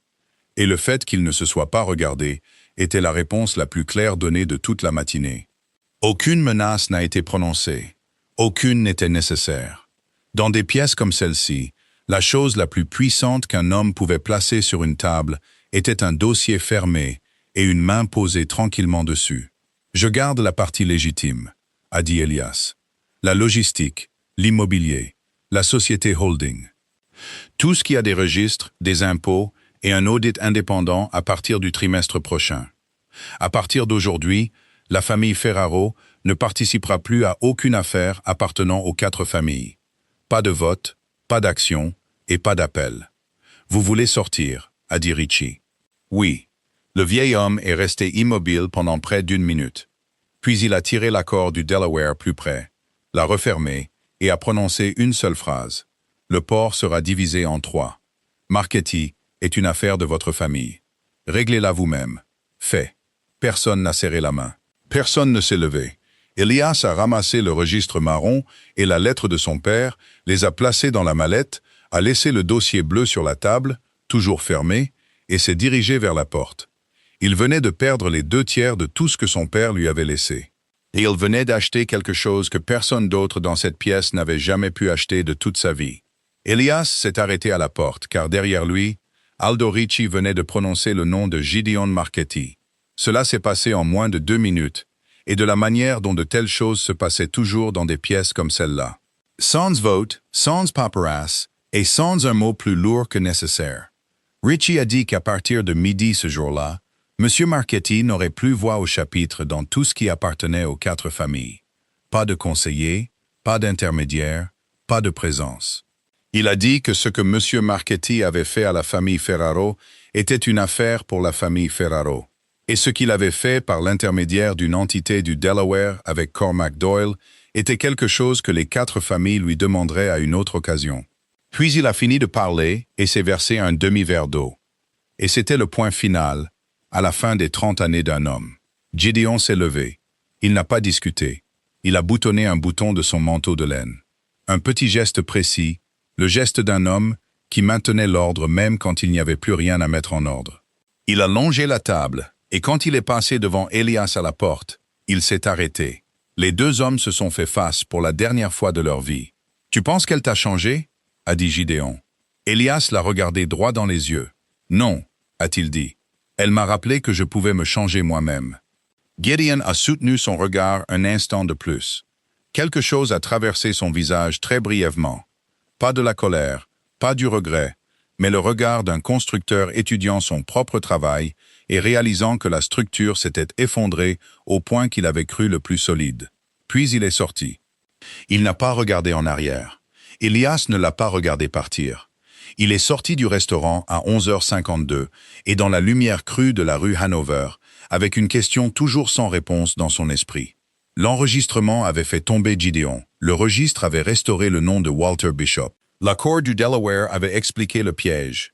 Mais aucune de ces 3 choses ne répondait à la question qui suivait Elias depuis mercredi matin. Qui s'était assis au poste de travail de son bureau à 9h04 du soir et avait programmé la coupure de courant de l'ascenseur numéro 3?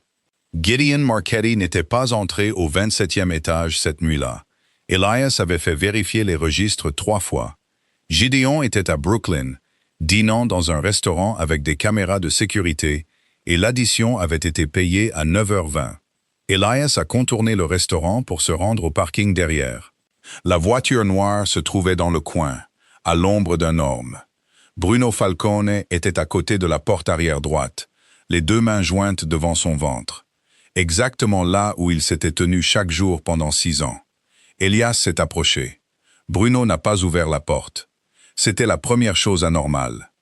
En 6 ans, Bruno Falcone n'avait jamais laissé Elias s'approcher à moins de 3 pas sans l'ouvrir. « C'était moi », a dit Bruno. Elias s'est arrêté. « L'ascenseur » a dit Bruno. J'ai entré l'ordre. Le parking était très calme. Un ventilateur d'extraction bourdonnait contre le mur arrière du restaurant. Elias n'a pas demandé pourquoi, n'a pas demandé quand, n'a pas dit un seul mot. Il est seulement resté là, et Bruno a continué, fixant l'asphalte, sa voix égale. La voix d'un homme qui avait répété ces mots dans sa tête pendant 2 nuits. Il y a 6 ans, ma sœur devait de l'argent, pas à une banque. Le montant était de 41 000 $ à l'époque, et il augmentait chaque semaine. Je ne l'avais pas. Mes parents ne l'avaient pas. J'étais sur le point de faire quelque chose de stupide quand M. Marchetti m'a appelé à l'étage. Il a tout payé. Il ne m'a rien fait signer. Il n'en a pas parlé une seule fois en 6 ans. Il a seulement dit qu'un jour, il me demanderait une faveur. Bruno a levé les yeux. Ce mardi, il a demandé. Elias n'a pas répondu. Il m'a donné accès au 27e étage et m'a dit d'entrer un ordre de maintenance pour l'ascenseur numéro 3, programmé pour 11h15. Il a dit que Mademoiselle Cole démissionnerait dans la semaine, que c'était la solution la plus propre pour tout le monde, y compris pour elle. Il a dit que personne ne serait blessé. Pour la première fois, la voix de Bruno a légèrement flanché. Je lui ai demandé ça à nouveau. Ce sont les mots exacts que j'ai demandés. Personne ne sera blessé, n'est-ce pas? Il a dit, c'est ça. Bruno a regardé Elias droit dans les yeux. Je ne savais pas qu'elle avait peur de ça. Croyez-moi ou non, mais je ne le savais pas. J'étais assis dehors dans la voiture à partir de 11h30 cette nuit-là. J'ai vu l'ambulance arriver. Je les ai vus la sortir. Et je suis resté dans la voiture parce que je ne pouvais pas me résoudre à en sortir. Pendant 6 ans, où que vous alliez, je me tenais devant la porte. Cette nuit-là, je suis resté dans la voiture. Elias ne disait toujours rien. Dans son esprit, quelque chose de très petit venait de se mettre en place. Les 3 secondes où il avait fixé le nom de Bruno Falcone sur l'écran bleu pâle dans la salle des systèmes du sous-sol mercredi matin. Les 3 secondes qu'il s'était dit ne signifiaient rien. Son instinct le plus vrai avait parlé ce jour-là, et il avait refusé d'écouter, parce qu'écouter aurait signifié soupçonner l'homme qui se tenait le plus près de lui. Bruno a mis la main dans la poche de son manteau, a sorti les clés de la voiture et les a posées sur le capot.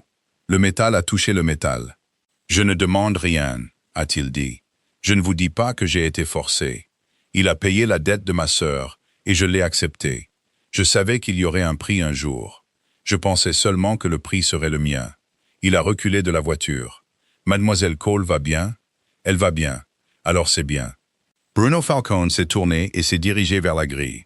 Il n'a pas couru, n'a pas regardé en arrière, et n'a pas attendu de voir si quelqu'un l'appellerait.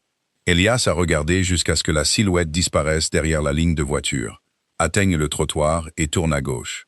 Personne n'a suivi. Personne n'a reçu l'ordre de suivre. Elias est resté seul dans le parking, la mallette en cuir à la main, les clés posées sur le capot sous la chaleur du soleil de midi. Au cours des 2 dernières heures, il avait donné les 2/3 de tout ce que son père lui avait laissé. 10 minutes plus tôt, il avait regardé son mentor sortir d'une pièce et savait que 19 ans s'étaient terminés. Et maintenant, l'homme qui lui avait ouvert la portière de sa voiture chaque matin pendant 6 ans était sorti par la grille de son propre chef. Le pauvre, l'homme qui lui a enseigné, l'homme qui le gardait. 3 choses qu'il avait toujours cru être les fondations de sa vie. Il est resté là pendant un long moment sous le soleil de juillet. Et la chose la plus étrange était qu'il ne se sentait pas vide.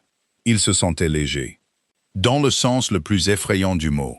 La légèreté d'un homme qui avait enfin posé quelque chose qu'il avait porté si longtemps qu'il avait oublié qu'il le portait. 3 mois plus tard, à 9h12 un lundi matin, les portes de l'ascenseur se sont ouvertes au 27e étage. Et quelque chose dans le couloir a changé avant qu'Elias n'ait eu le temps de lever les yeux. Ce n'était pas le silence, c'était l'attention qui se déplaçait dans une direction. Il a regardé à travers la paroi de verre et a vu Marine Cole sortir de l'ascenseur, seule. Sans personne à ses côtés et personne n'appuyant sur le bouton pour elle. Ses cheveux tombaient librement sur ses épaules. Elle portait un manteau bleu marine et tenait une fine mallette en cuir au lieu de la pile de documents qu'il avait l'habitude de voir dans ses mains depuis 2 ans. Elle est passée devant son ancien bureau sans s'arrêter. Elias s'est levé avant d'avoir eu le temps de réfléchir. La nouvelle secrétaire a jeté un coup d'œil vers lui, attendant des instructions. Il n'en a donné aucune. Marin a frappé une fois à la porte ouverte. « Avez-vous 5 minutes ?» Un sourire a failli s'échapper sur son visage. « Vous gériez mon emploi du temps. Je me souviens que c'était épuisant. Entrez. » Elle s'est assise, mais pas sur la chaise où elle avait toujours pris des notes. Elle a choisi celle à côté. Une très petite différence. Il l'a quand même remarqué. Marin a posé la mallette sur le bureau et l'a poussée vers lui. Une seule ligne était imprimée sur le couvercle. Bishop Restitution Group. Vous avez créé une entreprise il y a 7 semaines. Il l'a ouverte. À l'intérieur se trouvait un dossier de présentation d'une organisation spécialisée dans la recherche d'anciennes transactions financières. La vérification de cas de blâme injustifiés au sein des entreprises et l'organisation de restitution pour les familles qui avaient perdu des biens ou leur réputation à cause d'institutions qui fonctionnaient comme la famille Ferraro l'avait fait autrefois. Il y avait des dossiers sur 3 cas actifs. Il y avait les noms de 2 avocats associés. Il y avait une page sur la fondatrice, brève et directe, sans mention des 2 années qu'elle avait passées comme secrétaire dans cet immeuble.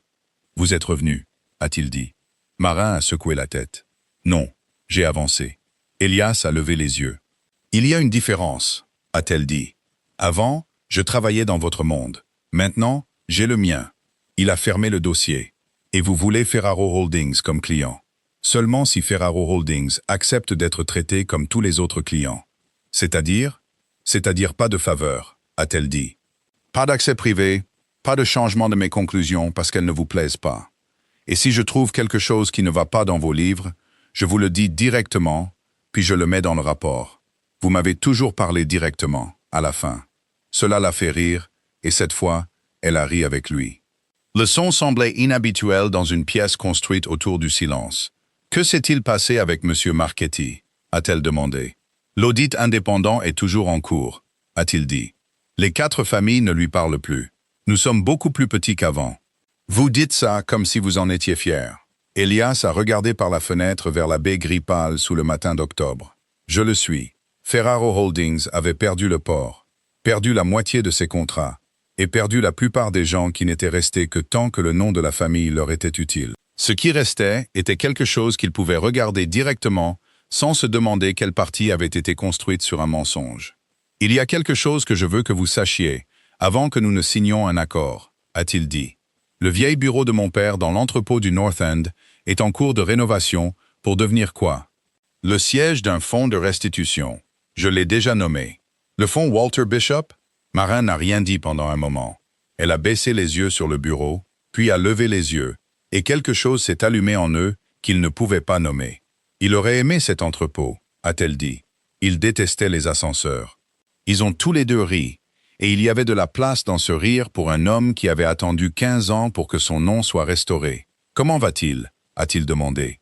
Il peut marcher avec le cadre d'entraînement tout seul maintenant, a-t-elle dit. 3 tours complets sans s'arrêter. La semaine dernière, il m'a dit d'apporter un appareil photo.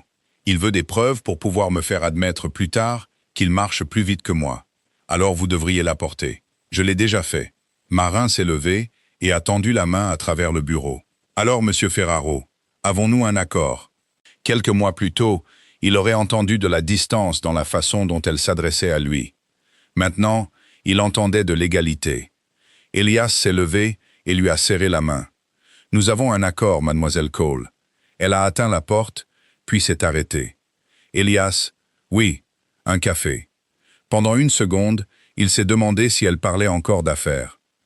Puis il a vu la plus petite hésitation derrière son sourire, la première hésitation qu'elle avait montrée de toute la matinée, et il a compris que cette invitation était différente. « J'aimerais beaucoup, » a-t-il dit. « Vous choisissez l'endroit, pas de chauffeur, seulement si vous en demandez un. » Son sourire s'est élargi. « Vous vous êtes entraîné pendant 3 mois.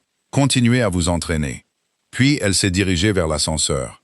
Pas comme sa secrétaire, pas comme quelqu'un qui l'avait persuadé de revenir, mais comme quelqu'un qui avait construit une vie assez forte pour se tenir à côté de la sienne. Il l'a regardée entrer dans l'ascenseur.